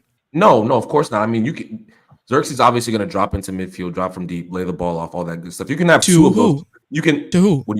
To a Rashford or a that's it. That's it. Yeah, bro. That's you're acting like, bro. Sancho's a good finisher, you know. He's actually it's not about that. It's not about that. It's just instinctive movement in the box, and you need someone who's a good goal scorer around him. The only way Xerxes... he wants someone else, like he wants Rashford on the left next to Xerxes, and he wants someone on the right that will have the same instinctive in the box like a Rashford, the shoot first kind of stuff, where they get the ball. Because Sancho will get the ball in the box, and his first instinct will not be to shoot. You have two pass forward, you have two pass first type of players up there. When who would you want? Who would you want that right then? My team, okay, so either you can do in this team, it would make more sense to put Højlund at the 9 because you have Sancho there, but I don't think Sancho's going to start, and I think Ten Hag still doesn't even like him that much. So probably Rashford on the left. Then it's weird, right? It depends on what he's going to do with Xerxes. I think there's a couple of things you could try. Xerxes at the 9, and then Højlund on the right, coming inside, tucking in. I don't really like that though. I don't think he can play like even if you're an inside forward, you have to be competent on the touchline. So Garnacho would work okay there. But what I think we're gonna end up seeing at least once this season, and I think it'll work quite decently. Remember how many times Ten Hag did Bruno right wing in the first season, and remember how many times everyone hated it. The reason why everyone hated it, and that was a season where Bruno was really good, right? Is because his influence was cut down on the right side. He couldn't do much because there was no other facilitator in the game for us. I think what we might see a lot is Rashford on the left, Højlund at the 9, Xerxes in the 10, and then Bruno off the right. Where it's kind of like a 2-10s where Xerxes would manage the left side, and then Bruno would manage the right side with Delo coming up and giving width. I could see Ten Hag doing that, by the way. There is a legit chance that he does. Ten Hag loves that stuff. He did a lot of similar stuff with Ajax as well. with Tadic. Tadic and Xerxes are going to be used similarly, I think. But you know what it is though. You know what it is though. You know what it is though. I would cook up a 4-4-2, by the way. I'm not gonna No, lie. you know what it is though. You got this system, yeah. You got technically you're secured with Sancho, yeah. So you got the link up play with Xerxes, yeah. You got the underlapping runs and over. Even when you want to go in behind as well. You got the runs from Rashford coming in from left hand side, similar to the way that he had them runs with Vegas when he was there. The biggest thing for me you're gonna get is Bruno Fernandes now overlapping from Xerxes. So you got almost like a second striker if you need with Bruno Fernandes. So I feel like there's plenty of options with that front four if you needed to. You know, I think people are forgetting like Sancho in the box has been a killer. Like actually Sancho, like when you actually deep in like Sancho in the box is a killer, man. If you look at his actual goals, nah, bro, let's be honest, man. That's a very big exaggeration. No, it's not an No, but exaggeration. Sancho don't miss though. When Sancho's in front of goals, It's not about missing them. It's not about missing. A lot of these guys are good. Saeed. Ahmad is It's about the volume. It's about volume. Yeah, exactly. It's literally about it. Like the best way I can explain it is like, look at Darwin Nunez. He gets himself in like 8 goal scoring positions like per game. He'll miss all of them, right? But you'd rather want someone who gets in a lot of positions than someone who will just score on maybe their 1 or 2 that they get a game, right? Think about it like that. Sancho is mostly going to be creating outside, putting people in, facilitating for the team. If Xerxes also doing that, the only way they work is if you turn Xerxes into a traditional 9, which he's also a great finisher, but again, he's not got that same instinctive movement in the box that you want from Højlund or But Højlund's not a proven goal scorer either. To be fair with Xerxes, I think with Xerxes, not it's less proven about goal scorer. Højlund would score more with Sancho next to him. No, Like but- Højlund no, would score but more with the talking about facilitator. We didn't even have hypotheticals, that. though, like, yeah, but you're talking about hypotheticals. Højlund's not a proven goal. He's not a proven. It's goal not about proven though. You No, but see you're what they talking can do about on the goals. pitch, and then you try to make something Yeah, but that you're makes talking like sense. Sancho, yeah, you're talking like Sancho can't bang goals, by the way. His numbers have been very good. Like not for United, yeah, but in the opportunities when he's been given at United, his finishes are really good, Yeah, It's but not about he's finishing actually quality he- though. he- It's he's about not a goal volume. scorer. bro. We don't. You just said that we don't create much as a team. That's not down to Essentially, Sancho. he's a no, Who's no, creating no, for no, him no, in those no. positions? Bro, But that's, we're trying to say that's down to the coaching. That's what I'm talking about. That's why I result always. but think about it. If you have Central, right? So in the limited chances you create, you would want in the limited chances you want someone to actually pull the trigger because the chances are limited already. With Central, he'll get the chance, but he will not put the pull the trigger sometimes. That's why for me, I'm not gonna lie. Let's hear out this 4-4-2 right here. So obviously the back five. 4-4-2. Okay, you Well, explain think it. about it. Think about it. All right, so you have the back five. There's no way to play a 4-4-2 with Menu in the team. Okay, let's put it to the test. Let's put No, it to the test. he's gonna get skinned. I'm in gonna the create a 4-4-2. 4-4-2 right now for Griggs. Oh, you got absolutely. Yo, Manu will be fine on 4-4-2. Man. Like this. It won't be the optimal for him. It won't be optimal for him. All right, throw Rashford up top. If your scores played in He the playing 4-4-2. left, but Rashford ain't playing left mid or 4-4-2. Definitely not. Rashford didn't play left wing. You put him up front. Yeah, he's either playing up front or he's sitting bench. One of the two. Z, when Okay, you say but- Manu can't play in a 4-4-2, is it because it's physical or? It's physical. His defensive awareness is pretty bad. He's not bad, but he still has a lot to learn. Like covering I'm ground. about to say, I think he pulls out a little. Like I think bad is a stretch. I think that the team the Ten Hag setup exposed him a lot as a young player. I think I'm not talking about that. I'm talking about like I think in isolation, just what his normal game is. You Like put on the left, Griggs. in the 2, he would have to cover more ground. Sancho ain't never signed. That's why I asked you that. Okay, what are you doing? Yeah, Like yeah. Ground thing. All right, hold up. Ahmad's going on the right. Ahmad, yeah. Yeah. You said Ahmad on left wing? No, right. Right wing. The only issue I have obviously I think Xavi Simons would then be perfect here on the left because then that would actually work a lot Bro, better. Okay. Griggs Let's cooking do it. ramen, Let's do bro. it. Why not? I think because when I look The at only United, way when I look at United's midfielders and wingers, right? So let's look at United's wing at forwards and like the wingers stuff like that. For me, Ahmad is not really your traditional right winger. He loves to play a lot more tucked in. So at right mid, you have the two fullbacks that keep the width, right? So let's say Shaw and Dallo are the ones that keep the width. You have Ahmad who will drift inside. Xavi Simons, for example, he loves to drift inside. Then you have up top your two strikers. What do we always say about strikers? You want the one guy that can facilitate, the one that Strikers. and then you want the guy that's the outlet, the one that runs off the shoulder of the center backs. Rashford, if you want to play Rashford as a striker, it has to be in the 2. That's the only way you can utilize him there. And when I look at wingers, I look at Ahmad. For me, he's better off as a wide drifting in. Sancho the same way. Sancho at his best is a right mid or left mid. He's not a left winger or a right winger. Bruno, if Bruno wants to play in this team, I think on the right mid, as a right mid, he could do a job. Just be there, cross. play the ball into the box. That's about it. Mm. That's what we're limiting you to. Mason Mount can also play as a left mid, just inside, that kind of stuff. I think Garnacho can also maybe do the role. I just look at United's wingers, and if United want to play in a 4-3-3 or 4-2-3-1, I don't think they have the personnel for that, personally, in my opinion. The left side might be an issue, but Okay, midfield. What do you say, midfield? it'd have to be the I mean, if you get Ugarte, I think Ugarte and Mainu in the two then could somewhat work. Okay, Maybe. that's But it. Yeah. What do you man say, guys? Give it out of That give it team- out of my team. By the way, my team, give it out of 10, guys. My team that I had before. So I had Onana, the same back line. I had Sancho on the right, Zerski in the middle. On the left, I had Rashford. I had Rashford. Yeah, midfield. I had obviously. Who did I have in midfield again? Did I put Zubi-Mendi or something? Yeah, that's what I Zubimendi mean, in there. Yeah. Zubimendi Not main this on team. the- Not this team, guys. This team. Any 4-4-2 formation that has their wide players playing on their weak foot, I don't rate it. No, Yeah. especially Not really the fullbacks. traditional. 7 out of Especially 10. the fullbacks keep the win. 5. Okay, cool. It's not like a 4-2. All right, so like, in FIFA it's like a 4-2-2. You have like it's like wide 10. Yeah, like more of like 2 10s. Yeah, you have wide 10. So like, Simon's for me, I've never counted Ahmad as a wide player. I've always said he's like an 8/10. He's like a Bernardo Silva type player, in my opinion, like that, those kind of guys. So they don't have this formation, but it's like a 4-2-2. So you have 2 wide 10s that will drift inside. You have your strikers, you have your fullbacks that keep the width, Okay. and then you have like your pivot, which would be a main guard. Okay. I do agree with this. Why I The only disagree weakness for with this you would be like a Mainu and a pivot. I do think Mainu is best utilized in a 3-man midfield, but United also don't have a recognized 6. And for me, Bruno. Yeah, well, Ugarte will be the one as well. So, That's the so the thing. issues with what you're saying, Griggs, compared to how Ten Hag likes to play, you already shaped some type of a box midfield based on what you said, because these guys are not wide, they're 10s. What Ten Hag likes to do is he likes to bring players from the back line to already invert into that midfield.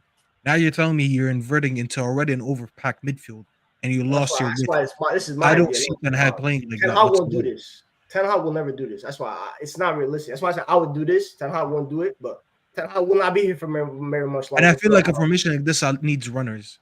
And I'm not gonna lie, Shaw's not a runner, Dallo's not a runner, and none of the people in the midfield would be runners. Oh, come on. So I get what you're saying, but I don't really. Okay. So everybody's giving this not great. The same 3 out of 10, 4s. Okay, I like cool. 4-4-2. It's just not. I don't think we have the Okay, right tell me, individuals. give me your team. All right, so I'm gonna try and do this the way I think. Let's use Ten Hag's formation, but I'll Give me your formation. Give me your formation. Forget Ten Hag. Where do you want to Yeah, go with? all right, let's go with the 4-2-3-1 to start. 4-2-3-1. Yeah. Yeah. Let me get a better one than that one. This one's bad. It's not too bad, isn't it? Yeah. Cool. Yeah, that's cool. All right. Cool. So And what do you wanna do? I hear what Zips. Forgive me if I said Zips Palms. Did I get it right, bro? Okay, perfect. I hear what he's saying about the not having runners around Xerxes and like not stretching the pitch with like a Rashford, but I prefer possession-based football, to be quite honest. And I think the front 3 I would have are all technically gifted on the ball. We have the ball more, which would in turn create more chances. So I would have Xerxes up top. I play Sancho on the left. I play Ahmad on the right. Okay, 1 second. So Sancho on the left. Yeah. I play On the Ahmad right, on the Ahmad, right. Yep. I would have Mainu at that 10 position. So where Diallo is. Okay.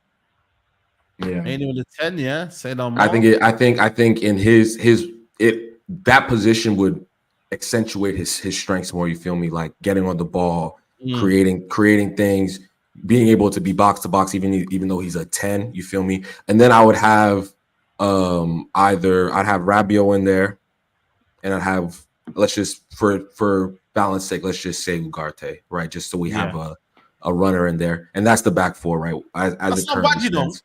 I'll give So that. You said based on what you think Ten Hag will do, and you benched his 2 favorite players. No, I said the formation. The formation. Oh, okay. Yeah. Okay. I don't mind yeah, this. yeah. I don't mind this one. I don't mind Yeah, this so one. I would. That's what I would personally do. It's a nice you know what team, I'm saying? man. It's a nice team. Like, I think we have enough technical. The technical floor is high enough. We have there's not the only player who's not that great on the ball would be Ugarte. You feel me? I think Euro is very, very good on the ball. Ugarte is the only one where you say, you know, it could be better, but everyone else is their technical What do you say to skill is very those? high. What do you say to those that say there's no pace in the team? What do you say to those that say? Can I make my argument? Yeah, Yeah, go ahead. All right. I think technical quality is very misleading. Go ahead. The way that like these teams that control games to a high level, the reason they can score a lot, right? Like Arsenal and City, right? They have players that can control games to a high level. They press with the same intent to win it back high and then continually rotate, circulate the ball to put, like they're putting their foot on the neck of the other team over and over until they can break someone down. We do not have a single player that can control a game in this lineup. We do not press well as a team. I disagree with that. Who? I think Sancho controls the ball with his passing ability. I think Manu controls Sancho, the game. fine. I think Manu can control a game in midfield. Absolutely, we've seen it. I don't think he times. does. I think he does. Controlling a game isn't just. He's not Tony Kroos. I hear what you're saying there, but we have enough like with the balance. Let me explain. Okay, go ahead. Then I'll retort. Manu is right now what he is one of the best tiny space players in the world. He is a technical genius. His touch, like he's so deceptive with his touches. He can rotate it, like he can just get out of tiny spaces and move really well. But Manu is not someone. Controlling players are usually people like you could put Zubimendi here. Like that'd make it better. Oh yeah, you know what? My bad. I forgot we were linked to. Let's throw Zubimendi in there. I forgot that we were using like links too. So switch out Ugarte with Zubimendi, and then there we go. Okay, there we go. Zubimendi, like that'd be the only player who could control the game to like a decent level. No. I'm glad you reminded me about Zubimendi. Now this team is perfecto as it currently stands. Out of our players, is that good? Do you No, reckon that the midfield is just one problem. That's a big problem. But like the front line as well, I think is probably worse.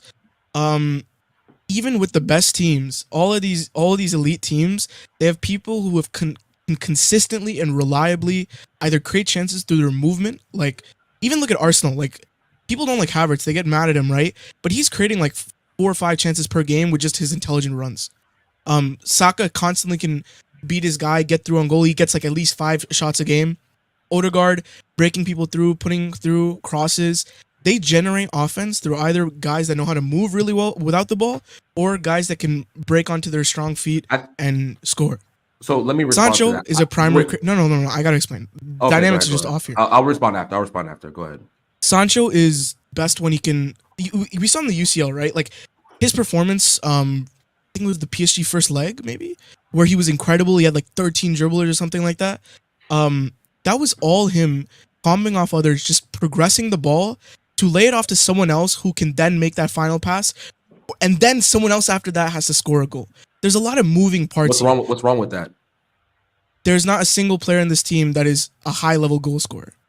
Not one. Again, here's What do you disagree? Like, I hear that. I hear that. But there's literally no one in our team that's a high level goal scorer. Like, yeah, there is. We have Marcus Rashford, who's easily a high level goal scorer. Bro, he is not a high level goal scorer. He is a high level. That is a myth. That is a myth. It's not a myth at all. He's had seasons where he's blown it out the park. No, that's not a good argument. Though. That's not a good argument. That's a great argument. A high level goal scorer. Wait. I'll let you speak. A high level goal scorer is, in my opinion, is someone who consistently puts the ball in the back of the net every single year. He doesn't have a 30-goal season, then a 4-goal season, then a 20-goal season, then a 9-goal season. That's not a high level goal scorer. That is a person who rides waves of form. Not a high level. Let me explain. Form is different from every type of player.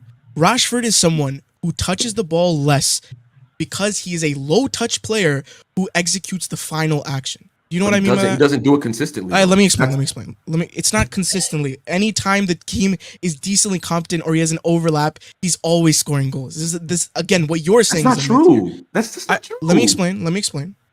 When in 22-23, when he had a 40-goal contribution season, when he had 30 goals, the dynamics around him were legitimately awful outside of Luke Shaw.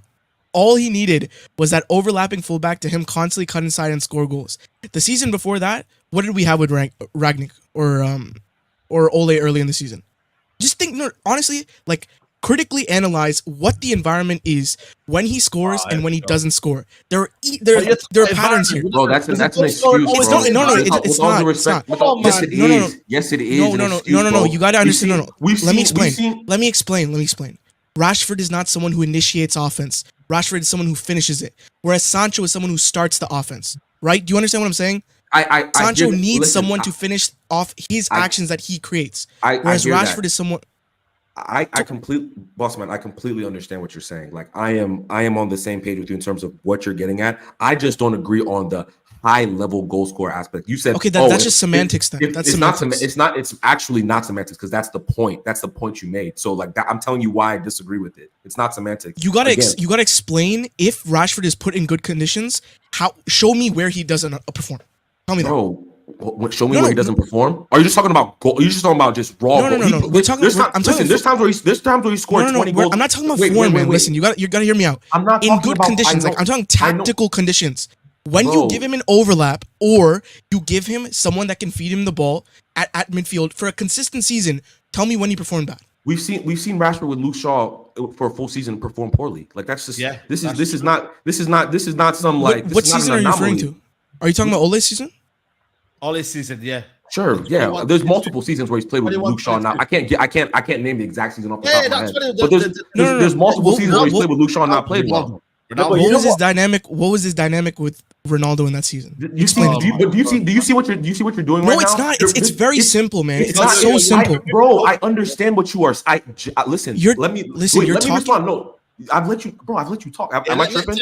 Am I tripping? Have I not let him talk? Am I tripping? Go. Yeah, no. Go for. Okay, you keep on saying the conditions have to be this, the conditions have to be that. Bro, I've seen Marcus Rashford, score a bunch of goals, right? Like let's say he's had a 20-goal season and didn't perform well, even though he had scored 20 goals. You see what I'm trying to say? So it's not just like it's so true. It's so true. I've seen him have great seasons or great quote unquote goals, high goal scoring season and not perform well. I've seen that multiple times. And again, back to high level goal scoring. No, there's no high level goal scorer who goes 20, 11, bro, facts. To 30. Who's that high? Name me that high level goal scorer who's done that. I think you're purposely trying to avoid the point because you don't want to engage with it for some reason. Explain. I am listening to you. I'm giving you the point. Like I'm going to spoon feed it here. Listen. The entire thing is Rashford is someone who is going to be a primary goal threat for a team, right? He's your number one goal scoring option. We've seen him do that in multiple seasons. Rashford, when Ronaldo came, tell me the difference between Rashford last season when he scored 30 goals versus when he played with Ronaldo. You have to be able to look at what the tactical differences is. You can't just say 20 goal, 10 goal. That doesn't explain anything. I can answer that question. Explain it. I think that 30-goal season is arguably his best season in his Man United career, and I think the reason is not really because of the goals. I think he was actually performing, like his 90-minute performances were improving. That specific season. No, you're not answering my question. You're not answering the question. So, please answer. What was the difference between his tactical conditions when he scored 30 versus when he played with Ronaldo? What was the difference? The difference in tactics, obviously, there's Ronaldo's playing striker. You have to. He's the focal point. It's not geared towards. Yeah. So what was different with what Rashford had to do? I hear all those points. He's the focal. No, it's not here. No. I really got. You're almost there. You're almost there. Bro, respectfully, I understand what you are saying. Exactly. I feel like you think I'm avoiding a point. I am not avoiding a point. No. No. You said that. I just need you. Timmy. I know what you're saying. I just need you to cooperate for like one more minute, and then my point will make more sense. Explain. No. Side. Give me a second. Just you said Ronaldo's the focal point, right? So what is Rashford's job then if Ronaldo is the focal point? As opposed to just contrast that with what his job was for Ten Hag's first season. Let me answer that question. A proper wide player would offer more to a team than just being a quote unquote focal point. a proper wide Can you player just would do answer that. the question? Like, you don't need to Did agree. I not just? Like, Am I not answering the Bro, question? you're Am I really not. tripping? You're really not. How am I not answering? There's two parts. Because wait, real quick. Because I'm not giving you the answer you want does not mean I'm not answering the question. No. That's not true. Literally, That's not how just this works. Can I ask you a question? Hold on a minute. What? Why is it you're giving them conditions as well, by the way? Like, in terms of when you look at Rashford as well, yeah, like, we don't give these same excuses to many other players, but what is it about Rashford? Because he's had that one good season. He's had multiple reasons as to why he's been given that role left-hand side. He's rarely been taken off that role. Like, he's been consistently been given ample opportunities to be playing and has been inconsistent. Like, you're giving so many wider reasons as to why he's not been scoring. But in truly, you could just say he's inconsistent. That's it. You're putting a lot of excuses, a lot of semantics. I get it. Because every time the guy plays for England, he's one of their best players. Like, there's clear reasons why this stuff happens. No. Tell me, just work with me for a second. What was his job when he played with Ronaldo? What was his job? Ronaldo, he was a left winger. He was playing. No. It's not that simple. What was his job on the team? Like, we said, Sancho facilitates, passes, puts people through. What was Rashford's job when he played with Ronaldo? We all know Rashford when he's playing. I'll be so honest, you're overrating Rashford now. With the tradition. Please, just answer the question, bro. Just answer the question, please, man. Always overrated. Like, is it to create? Like, you tell us. Was it to create? No. I want Temi to explain it because he said it's. Forget Temi. Bro, just answer the question. No. Listen, forget Temi. What is his role? You tell me. You tell me. No. Saeed, you're giving him an out. Please, just let me finish this. I want to know as well. I want 1 minute. Real quick. 30 seconds, Saeed. It just takes him a sentence to answer. Let him answer. Let him answer. I'm gonna answer. I'm gonna answer now as to what you want to talk about. You tell me what is his role with Ronaldo? Then? What was his role? You tell us. Because I know he's left winger. He's meant to create. He's meant to dribble past people. Like, it's simple things. I'm just watching it from a footballing point of view. Yeah, he's there to create goals. He's a winger. He's there to score goals, create goals. In that season, when he had Luke Shaw behind him, he failed to score goals. So you tell us why he was inconsistent. Because Ronaldo is the focal point of the team, Rashford consistently had to focus and hone in more on the dribbling and playmaking side of his game, which we all agree is not great, is not good. Okay. He's a poor decision maker. He doesn't reliably find the right pass. He rushes things often, especially in that season. He's gotten better, but it was much worse in that regard. Even when Luke Shaw provided the width and came inside, Rashford, the entire focus of him playing was to put it for Ronaldo, was to facilitate to him. Even when Ronaldo dropped back, it was to play a 1-2 so Ronaldo could get inside. It's a completely different function of player when he plays in Ten Hag's first season. Everything was set for him to score goals. He gets to cut inside on every occasion. Weghorst drops for him. He gets to move. Like, come on, what are we doing here? It's a different role. Listen, how about that? Wait, can I just say something real quick? Yeah. Let Ahmed come in. Yeah. He just made the case for Arsenal. Yeah. Last time I checked, Arsenal don't have high goal scoring players like that. Havertz ain't a goal scorer like that. Yeah, he bagged goals, yeah, but he's not a goal scorer. Martinelli ain't a high goal scorer. Jesus isn't, and neither is Kai Havertz. The thing is with them, yeah, is that they play in a system where everyone knows their role and they can all chip in with goals. So you're saying that this United team doesn't have goal scorers is nonsense, because Sancho can bag goals, Diallo can bag goals, Zerski can bag goals. If the right system was in play, then we can bag goals. You're trying to overcomplicate things here and say, oh, Rashford this and Rashford that. Bro, he's only bagged 17 goals in 2 seasons and you call him high goal scorer. He's not a high level goal scorer. That's just not true. But let me real quick. I wanna give my overall assessment on Rashford because I feel like I think like I answered the questions respectfully. I think I really didn't. You really did. I think I did. But real quick. Rashford is a good, like you just named a bunch of things. He's not a good decision maker. He's not a good playmaker. All these things, like, bro, if you're a wide player, you need to have. If you're a high level wide player for a top team, you need to have those things. Period. You just changed. Wait, I'm not changing the subject. So as for Marcus Rashford, right? I think Marcus Rashford is at this point in his career for a team that's trying to compete. He's not a starter. He's not a starter. If you're trying to compete for a league title and think that Marcus Rashford is going to be in that team. He's not good enough for that level. As an impact player, right? Someone who can come off the bench. He's athletic, right? He can stretch the pitch. He's a good outlet, right? That's perfect. But to say that Marcus Rashford he's played 9. I think he's played 9 Premier League seasons. He's never had a 20-goal season.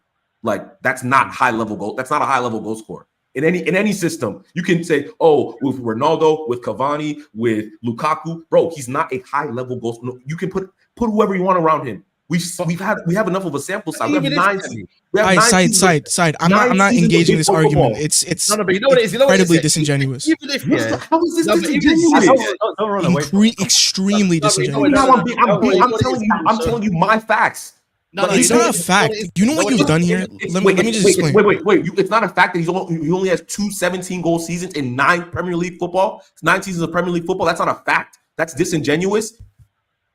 His Explain season, that to me. last season, check him per 90, how high he was on the goal scorers last season. Oh my. No. Oh, we're not For doing the this. minutes that he Bro. played, who name the players that were higher than him per 90 goal scoring? Just tell me that.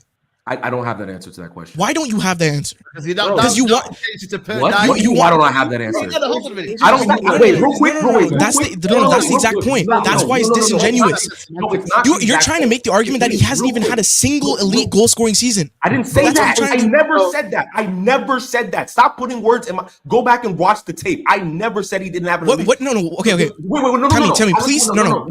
I let you speak. Explain for me the implication of saying he hasn't had over 17 goals once in. Let me answer that question because you keep asking me. The reason I asked that question because the original question is Marcus Rashford a high level goal scorer? That is the original question that was posed. That's the original question. We have 9 seasons of Premier League football. 9 seasons. 9 seasons of Premier League football. He's never hit 20 goals once. Where's the high level goal scorer in Premier League that we call in Premier League history that's never had 20 goal scoring season? Oh, you just said it though. You said it. Wait. Wait. Do you? No. Wait. Can I get? Name me the high level. Maybe I'm misinterpreting you. He's had. Do you think? Wait. He's had high level goal scoring seasons. He's had a few of those, like in all competitions. He's had. What's his average? What's his average? Premier League average? No. Yeah, Premier League average. What was this? You know. Yeah, you give me that. What's his average in the Premier League? What's the average? Ty, you're doing some nasty stuff here. Like he was a no. Side, no. Let me talk. I can't do this. You're talking about 90. I'm asking you a clear question. I said, yo, what is his average goal scoring season? This is incredible. Let me explain. Just why would you? No. When someone would let's do this like for Ronaldo, right? Would you compare his Premier League average goal scoring from 04, 05 to 08, 09 and pretend like it's the same thing when he had a wildly different role? Would you say that? It's a 9 season sample size, bro. It's a 9 where he has a different role. What are we doing here? It's not 3 seasons, bro. It's not. This is actually insane what I'm listening to. The wrong argument in terms of role. The issue is It's not 9. when you're factoring the averages. The issue is you cannot compare Rashford's age 18 and 19 season when he was a bench player. I'm just asking for the average. Fine. Then The only reason you're asking for the average is to make a lazy conclusion. That's the only reason. Wait, Griggs. Let's cut those seasons out. Let's take away those seasons. No, okay. I do Let's take away those seasons and still make the average. Can I speak on this debate now? Because I've been hearing this. Okay, first of all, there's a big issue with Rashford. All right, the issue with Rashford is I understand where this is coming from in terms of, yes, in this team, that in our current forward system, right, out of all the forwards we have, Rashford is the best goal scorer out of all of them. I agree with that. He is the best goal scorer. That wasn't the question. I'm getting to the argument here. Yeah, I'm getting to the argument. Is he a high-level goal scorer? I don't think so. I think he's too inconsistent in his finishing to be a high-level goal scorer. That was the question. So I understand where it's coming out from that. Tell me, though, that attack that you put up, I'm sorry, that attack screams of an 0-2 loss to Bournemouth where we have 70% possession and we have like 2 shots on target. I'm not gonna lie. Useless possession at that. Not even possession that's meaningful. I could not disagree more. You do need a Saeed, put my lineup back up. Saeed, put my lineup back up. You need some sort of goal threat. Okay, a legit. I'm not talking about just like a goal, essentially a goal threat. I'm not a goal threat. But I'm talking about like a legit goal threat. In that attack, I'm sorry, that attack against the low block is getting shut out. Because even if you had like maybe like a 10 that was a little bit more of a dangerous in the final third and could put up the numbers, sure. But Mainu is not a legit 10. He's not. He's an 8. He's not even a 10. So he can't even play the 10 role. I completely disagree with that. I completely disagree. What do you completely disagree with? Like a 10 has to play a lot of the game with sometimes they're back to goal and stuff like that. Mainu's best is when he's facing the goal and he can. Bro, you don't see this back to goal play though. Bro, he can do it, but as a 10, it's different. It's different doing back to goal. Is Mainu an elite creative player? He's misprofiled like 3 players here. I've misprofiled 3 players. Yeah. Back to overall Rashford. You both had good points. I understand, but at the end of the day, Zitch is trying to make it like that. We should kind of build the attack around Rashford. I don't think we should do that anymore. I'm not gonna lie. And Temi knows I was probably pro favor of Zitch maybe 12 months ago, but I'm not gonna lie. In terms of Rashford, I don't think his overall wing play and his game is good enough anymore. And he's hit that age now where he's not really going to develop anymore. What you see at Rashford now is what you see because he's already getting more injuries and more injuries. Oh, okay. Before you go, levels are going to decline. Before you, do you agree with what the narrative around what this was saying about Shaw, Ronaldo in that season? Yes, I do. Yes, there were seasons where Rashford. There were reasons where Rashford's role was misprofiled because he had to accommodate other strikers. Listen, I completely agree with that, but that wasn't the question. Here's the thing. The original point is wait, Tammy, real quick. No. Let me respond real quick. There's a lot of things that Zispom said about obviously different managers that have come in and given Rashford different responsibilities. That's a fact. Like that's not the argument here. But the original question of high level goal scorer, bro. High level goal scorer. That's not something you just give to anybody, bro. Like it's an elite club. It's an elite club of people. I think there's a lot of left wingers out there now. The numbers is increasing. I think the need for Rashford, in my opinion, is not as strong as it used to be. I just think bro. For example, we're not gonna get he's gonna go to Barcelona, but like if you told me we take money for Rashford right now and we go sell Nico Williams, we improve as a team. Of course, because he has goal threat. Absolutely. He has goal threat. He's 2-footed. So he already has that over Rashford because he can finish with his left. We saw at the Euros final. He finished that with his left. He can shoot with his right. He's better dribbler. He's probably quicker at this stage of his career because Rashford's pace has far decreased because of the back injuries, which is not his fault. I'm not going to blame him for that. He played through injury. It cost him. It is what it is. I don't think you can create the team around Rashford anymore. And United do have to start thinking about life post Rashford, and that might have to be a left wing. It might have to be even a change of formation. That's why I did bring the 4-4-2 because you saw what I did with the 4-4-2. I took Rashford out of the wide position and I put him up top for a reason. Because right now, in the stage of Rashford's career, I don't even see him as a winger anymore. He has to be as close to the box as possible. In terms of Manu, let me get Leon's opinion. Manu can play as a team, bro. Leon's been listening. He's been watching. What do you say, Leon? In terms of the whole situation, interesting, good debate, man. Do you know what I mean? Welcome to the debate. Welcome to the debate show, people. You know, where do you need to be Friday night, man? You're here. Do you know what I'm saying? Let's start with the Rashford thing, yeah. So obviously, Zia heard your point, Tamir heard your point, yeah.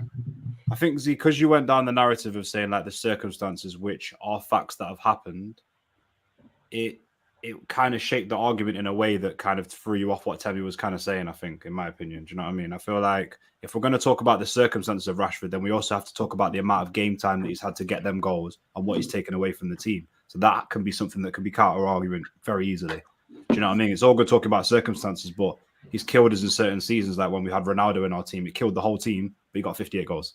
Or whatever, he got whatever. Do you know what I mean? He got whatever many goals. Sorry, 20-something. And then this is quite interesting because this leads into the formation talk. Temi's formation, my brother Temi, man, that was disrespected, man, his formation. That team can cook, guys. Whether you like it or not, that team can cook. I'll tell you why.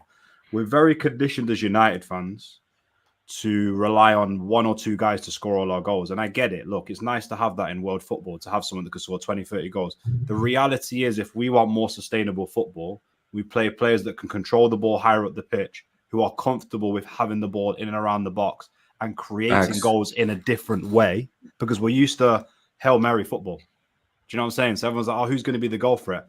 You can create, look what City do. They create goal threats by keeping the ball higher up the opposition because the opposition then make mistakes. There's openings, people running through the lines, people dragging the fullbacks out wide and pulling the ball back and stuff like that. So with the right team, everybody can chip in with 5 to 10 goals and you can replace and score more goals. So that team can't be disrespected in regards to. And look, if you turn around to me and you go, I don't believe that, fair, that's your opinion. But I don't think that I don't feel like if every player, I don't feel like Manu should be disrespected. He can create and score goals. He can score 10 goals in the season. Do you know what I'm saying? Wingers like Ahmad and Sancho can score 10 goals in the season. He's 19. He was scoring goals from a much deeper position this season. He didn't score a lot. Let me finish by saying, yeah. Let me finish off. Let me finish by just saying quickly, because obviously, Griggs, I'm here to keen to your thing. Manu scores 10 goals. Ahmad and Sancho get 10 to 15 goals each, and the wingers off the bench get 5 to 10 each. Zertsky gets 10 goals. It's a lot of goals. It's a lot more goals. We're winning games 2-3-0 and stuff. So that's what I think. And I think we're just conditioned in a way. I'm not saying you guys, you got your own formations, own tactics, own strikers that you want. I want Tony as well. I want to add more. Oh, I want to have Tony big time. I want to add more. But I want the whole team to score and not rely on one player. Yeah, I think that you can do that. Well, we're not used to that. So 100%. Now, I was going to say just one thing. I think the reason why we don't think that other players can bag goals is because this team has been built around Bruno and Rashford for the past 4 and 5 seasons. that's the point there. Tell him again. That's a big point. Bruno and Rashford I'll be so real. We need to stop it. They're like cancer, bro. Just move By the way, United did score over 100 goals in a season with Bruno and Rashford in their team, by the way. So they have... I know, but under Ollie, though, playing one style of football. Pogba was there as well. Mason what I'm trying to say, those two are not the reason. In my opinion, by the way, I think they are, man. But you rely on them. By the way, I think Temmie's team is not the issue. Is not even the wingers. You could play those wingers. By the way, that's calm. But then just put Rasmus up top. At least you know with those two as his wingers, as creative wingers, the goals will come either. But Højlund's not Zertsky over Højlund all day, bro. No, in terms of as a player, yes. But when you have two creative wingers like that, why wouldn't you put a striker who has? But what you're missing out on, a lot of people are not talking about, is this team has to interchange. I'm not bothered about fixed positions anymore, guys. I'll be real with you. I'm not watching United like that anymore. I expect you guys to interchange. Ahmad and Sancho can drift in the middle and score goals. I'm confident of that. 1,000,000%. Zertsky knows how to drift out wide. Højlund can play on the right. I believe there's interchange in this team. Whether they do it or not, that's what I believe in it. So when it comes to goals, though, I'm not gonna lie. Like a Xerxes Rashford interchange would lead to more goals than a Xerxes Sancho in terms of interchange. It's one drifts inside, the other one drifts outside. I think for me, because maybe you could argue Sancho's a better player than Rashford. That's what it is. But in terms of in the box, when it comes to putting the ball in the back of the net, Rashford is better than Sancho at that. Yeah, Rashford's a better goal scorer than Jadon Sancho. But I think that Sancho's clutch in them. Wait, real quick. We're not about to say that Jadon Sancho is a better goal. Real quick. Let me land on this. I see where my guy Ahmed's trying to go with that. I do think Rashford's like a better finisher when he's in and around the box, all those different things. My thing right here is that to Leon's point is that when you have the football more, you're naturally going to create more chances. Like that is more often. Yes, it is more often than not. These players that I'm mentioning, Ahmad, he can create you're thinking like, oh, what about that final moment, bro? With the quality in that team that I picked, we're gonna have moments from different players. A moment here, a moment there. You know what I'm saying? Like, it's gonna be more fluid. It's more fluid football. Bro, I've seen an LVG team dominate possession with 80%. Yeah, but he didn't have go back and look at the players, bro. Look at the squad, bro. Look at the squad. You know what this team is? You know what this team is? Squad, bro. Look at this team is 2022 Spain. This team is the Spain in the World Cup that got stomped up by Morocco. We're banking on potential. I'll tell you what, Louis van Gaal never finished 8th. I'll tell you that for a fact. He never finished. No, forget that. Nothing to do with that. I mentioned goals. Who did he have up front? I did not mention anything. I mentioned goals and shots. And when you look at the stats of LVG's team, that team dominated. Yeah, because they didn't have good attackers, man. Come on, LVG's football is much better than Ten Hag's. Not even close. Griggs, you know what it is? The caliber we have now is well better. The caliber of attackers we have. Now, when it comes to scoring a goal. Yeah, but Griggs, you know what you're underestimating? Ten Hag's got a better player. Griggs, you know what you're underestimating? The team plays with the possession more. They get more confident. They're playing with more intelligent players that complement each other. Over a 30-game season, they learn how to play. It's about drifting and occupying spaces as much as just having a gunman up front. Do you know what I'm saying? It's the way that you play and stuff. We're not used to having a system. We're used to playing counter-attack. We're not used to having a system. LVG is the only guy that didn't do that. Bro, it's calm having the ball. It's calm playing the tight spaces. But will those players actually shoot the ball? That's the issue. Yeah. Or will they look for the extra pass? Bro, what do you mean? You know the football. They like that. Bro, you know what it is with me? You can have different types of footballers, yeah. You can have a Rashford, yeah. And also, someone in the comments said this is why they love Spanish football. It's not about directness. Spain just won the Euros because they play direct. Exactly. I get it. No. Griggs. You have a balance, though. Yes, you get wingers that are direct and can keep the ball. Those wingers exist, by the way. There is why Nico Williams has been my number one target for a long time. That's why I want Pedro Neto, because those kind of wingers will go at their fullback, but they'll also average the 85% to 90% pass accuracy that you want from your winger. And you know what it was? You know what it was too? One last thing. When I look at Sancho, yes, he's a talented player. He can keep the ball. That's great. But I will not trust him when it comes to the execution of the final action.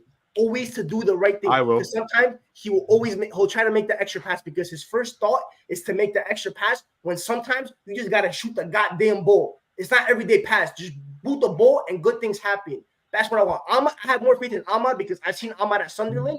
Sometimes he just took the ball and he shot because like you guys are not good enough. I'm gonna shoot the ball and it's gonna go into the back of the net. That's what I want for my winger.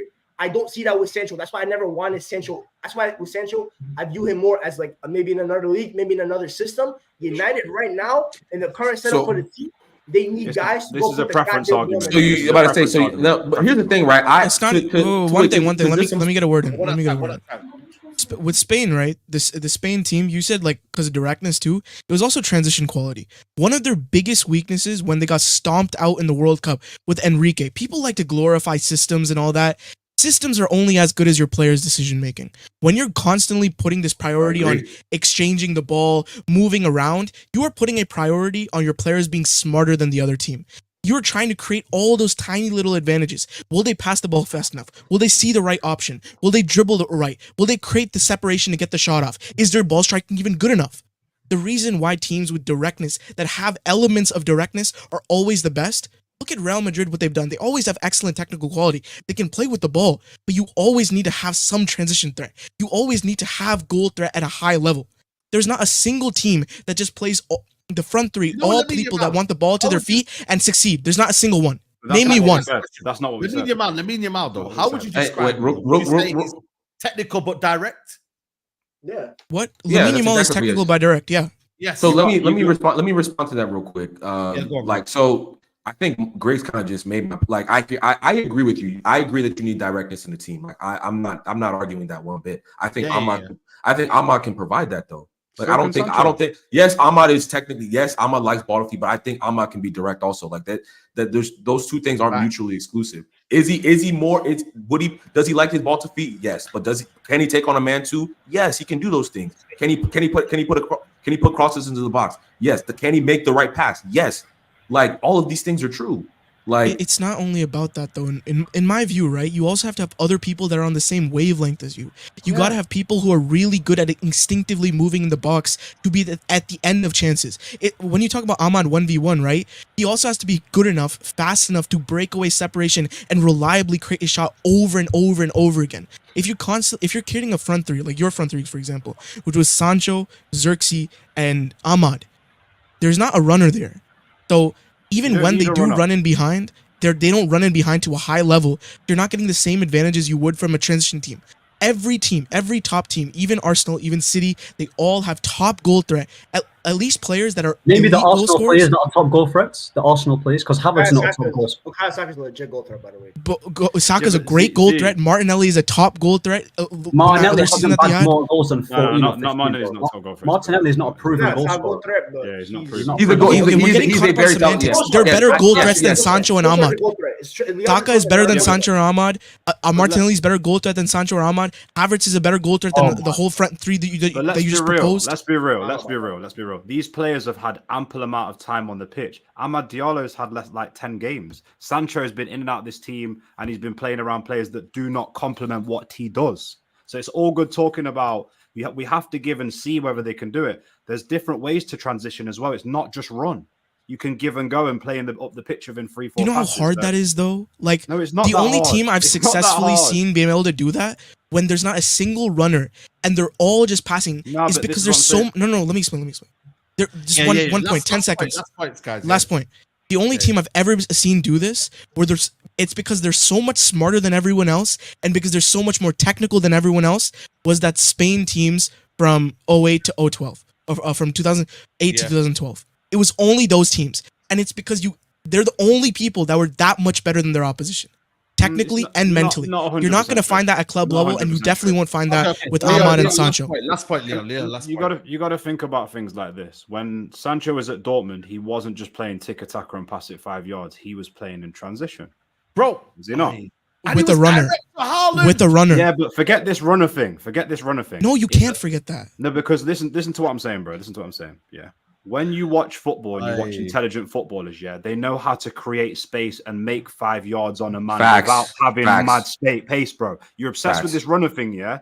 I know for a fact that it's all about the way you receive the ball, the way you give the ball, and your anticipation of where you're going to go. Yeah, Xerxes is not as fast as Rashford, but he can create more space than Rashford quickly on the pitch. He can do that. I've seen him do it because when you've got an idea in your head, a good touch, you read Facts. the players. You know. I know for a fact, yeah, that if Ricardo Rios or if Xerxes plays with Meno or Sancho plays with Meno or Ahmad plays with Meno or different players like that, they will know how to read each other and where to be. They will anticipate. Facts. They're intelligent players. These are all intelligent players. It's like snooker. They will anticipate the shot before the shot. The same with chess. You don't play one move in chess. You play 3 moves ahead. Do you know what I'm trying to say? So it's not just one way to transition. I respect your opinion. I just think that Temi's team listen, would be way more control, and I think they'll do more than one right. thing.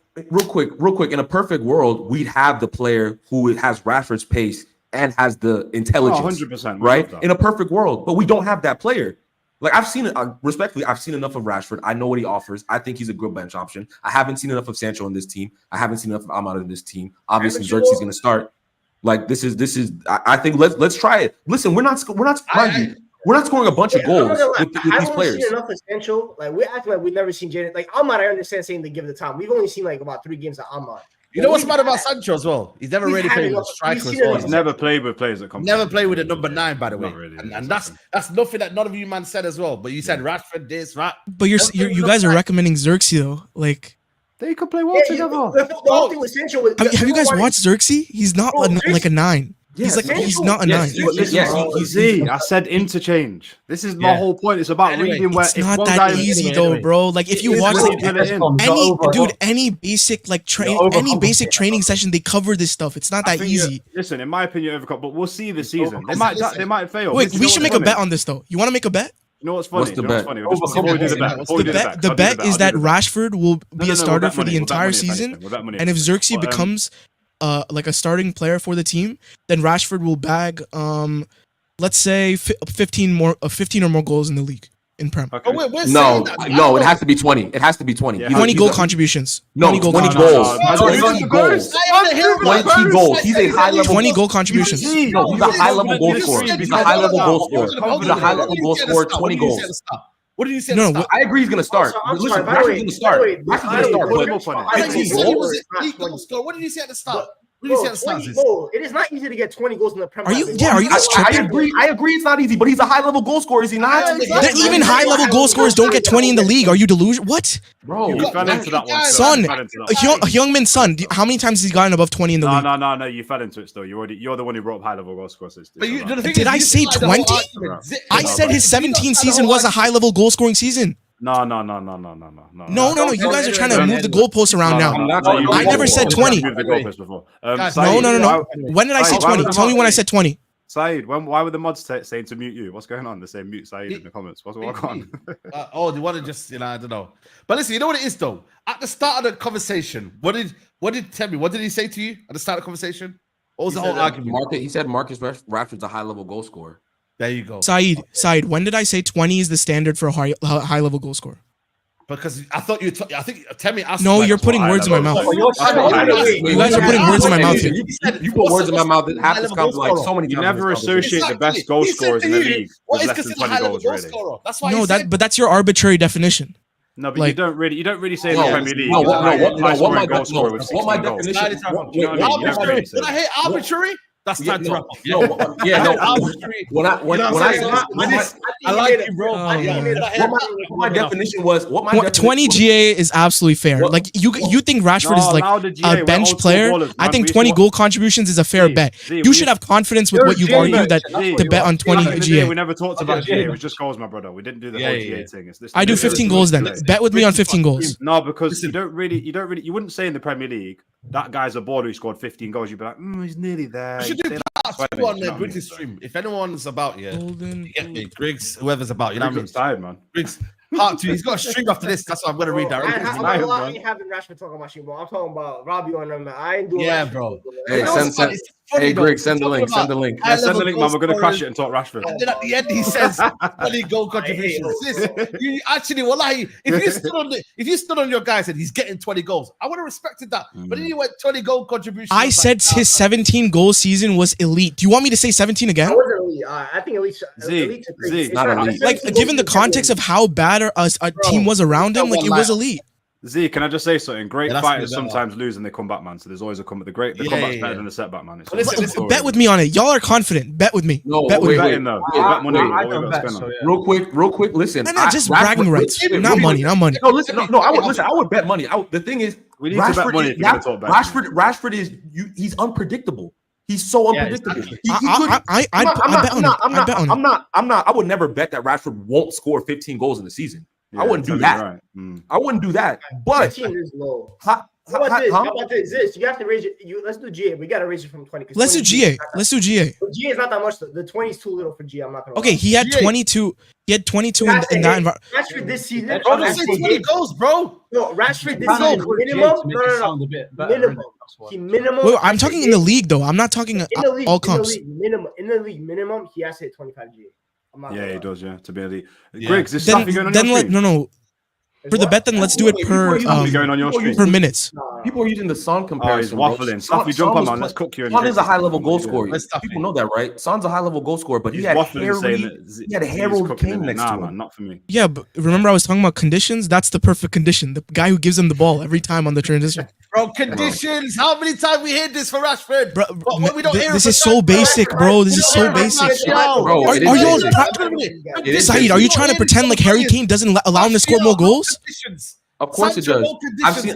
I've seen Marcus Rashford. It's I've seen always wait conditions. facts. I've seen Always Marcus conditions for Rashford. I've Rashford, seen innit? wait. Yeah. I've seen Marcus. Wait. Conditions. I've seen Marcus Rashford with Martial, with Conditions, Weghorst, man. with Lukaku, with Cavani, with Ronaldo. Who No. else am I missing? Yeah. Igalo. I've seen it, bro. I've seen him with so many different strikers. Rashford cook, yo. Rashford Come on, cook, man. Oh, listen, I love. What Listen, are we Martial doing, Rashford man? link up. I feel like Martial we're Rashford arguing link against up. a wall. Hey, listen, I love that. That's the streets. Bro, we can Greenwood, Rashford, Martial. Rashford's Greenwood, the golden boy. Greenwood. You know that, Z. Rashford's the golden boy. You know that. You remember that now, innit? Yeah. Listen. Let me get these last super chats in, and then we're gonna wrap up. There's no way you got a guy that never watched football before to come talk on the show. The Rice Casemiro thing is so embarrassing. Another mid off there, both finish. Temi says Sancho is a great finisher despite a tiny sample size, but says Rashford isn't a high level goal scorer despite several high scoring seasons. Yeah, Which Rashford's again, good. we did say it's not many. It's not many. We did say that. So Yeah, MJ Rashford's a good finisher. There's I think a Rashford high level goal Yes, scorer and three- finishing are two different things. He has 3 seasons where you could consider them high level, I'd say. Yeah, 3 out of 9. I think it's bro. Even that, man. I think that's reasonable, man. But anyway, It's listen. really not. Listen, I'm not gonna lie. It's not enough to say high level The goal fact scorer. is, I do rate Rashford. All you guys know that here. But the fact that he can go from 17 goals to like 5 goals in a flip of 12 months is scary. You can't be considered a high level goal You scorer. can't be considered a high level goal scorer and do that. It's Regardless of impossible. where you're up to, regardless of where the conditions around you are, Mane, even high the level goal worst guys scorer. can get like 12 to 13 from like Yeah, they can bro. drop from 20 to like 12. Which is I Mane, get what you're saying. Mane, high level goal scorer. Griggs, I get what you're Son, saying. high-level goal You're right scorer. too. But the thing is, Right. like, the reason why Rashford needs it more than others is like I'm explaining. Like, he's not that smart. That's why. Like, I know what you're saying. No, though. I agree. no, I agree. I'm You're done. right. I'm done. I'm out. Out of I'm your done. rate I'm as done. well. All right, get out of it. Listen, we appreciate the opinions, man. Let them know where they can find you, man, because you know they want to know now. They're gonna come and talk to you now. Just search me up on TikTok, guys. You'll get consistent. There you go, man. TikTokers Top and takes. YouTubers. Maybe there's a little bit of a situation going on there. You know what I'm saying? So No, it's all love. Listen, I love debate. Yeah, This is, it was fun. But listen, this is all love. This, I first of all, I 100%, think, man. to my guys, this bumps, bro. I fuck with you, bro. I rock with you, bro. Listen, it's Yeah, all love. It's all love at the Same, end. man. Same. I had fun today. Yeah, bro, I say, this is a lot of fun, bro. I can tell my. No, yeah, Griggs, send the link for sure. Griggs, send the Hey, link. you know what? Let's do part 2 on the channel. Part Yeah, 2 Griggs, on come on, man. Griggs channel. And you Oh, we're can not doing Rashford. Bro. We are not No, doing Rashford division. no, Griggs, think about it now. We'll do part 2. We'll do Griggs, part 2. We'll do Griggs, part 2. think on about that. it now. You're gonna Guys, get you bare want to come to views. Rashford You're conversation? gonna get hella views, bro. You're gonna get hella Not views. If you in the name the chat. title, is Rashford a high level goal scorer? You get bare views, bro. Yeah, Come Bro, on, bro. send the yeah, link, yeah, bro. Send the bro. link. This Just is add business. me This in is town, business.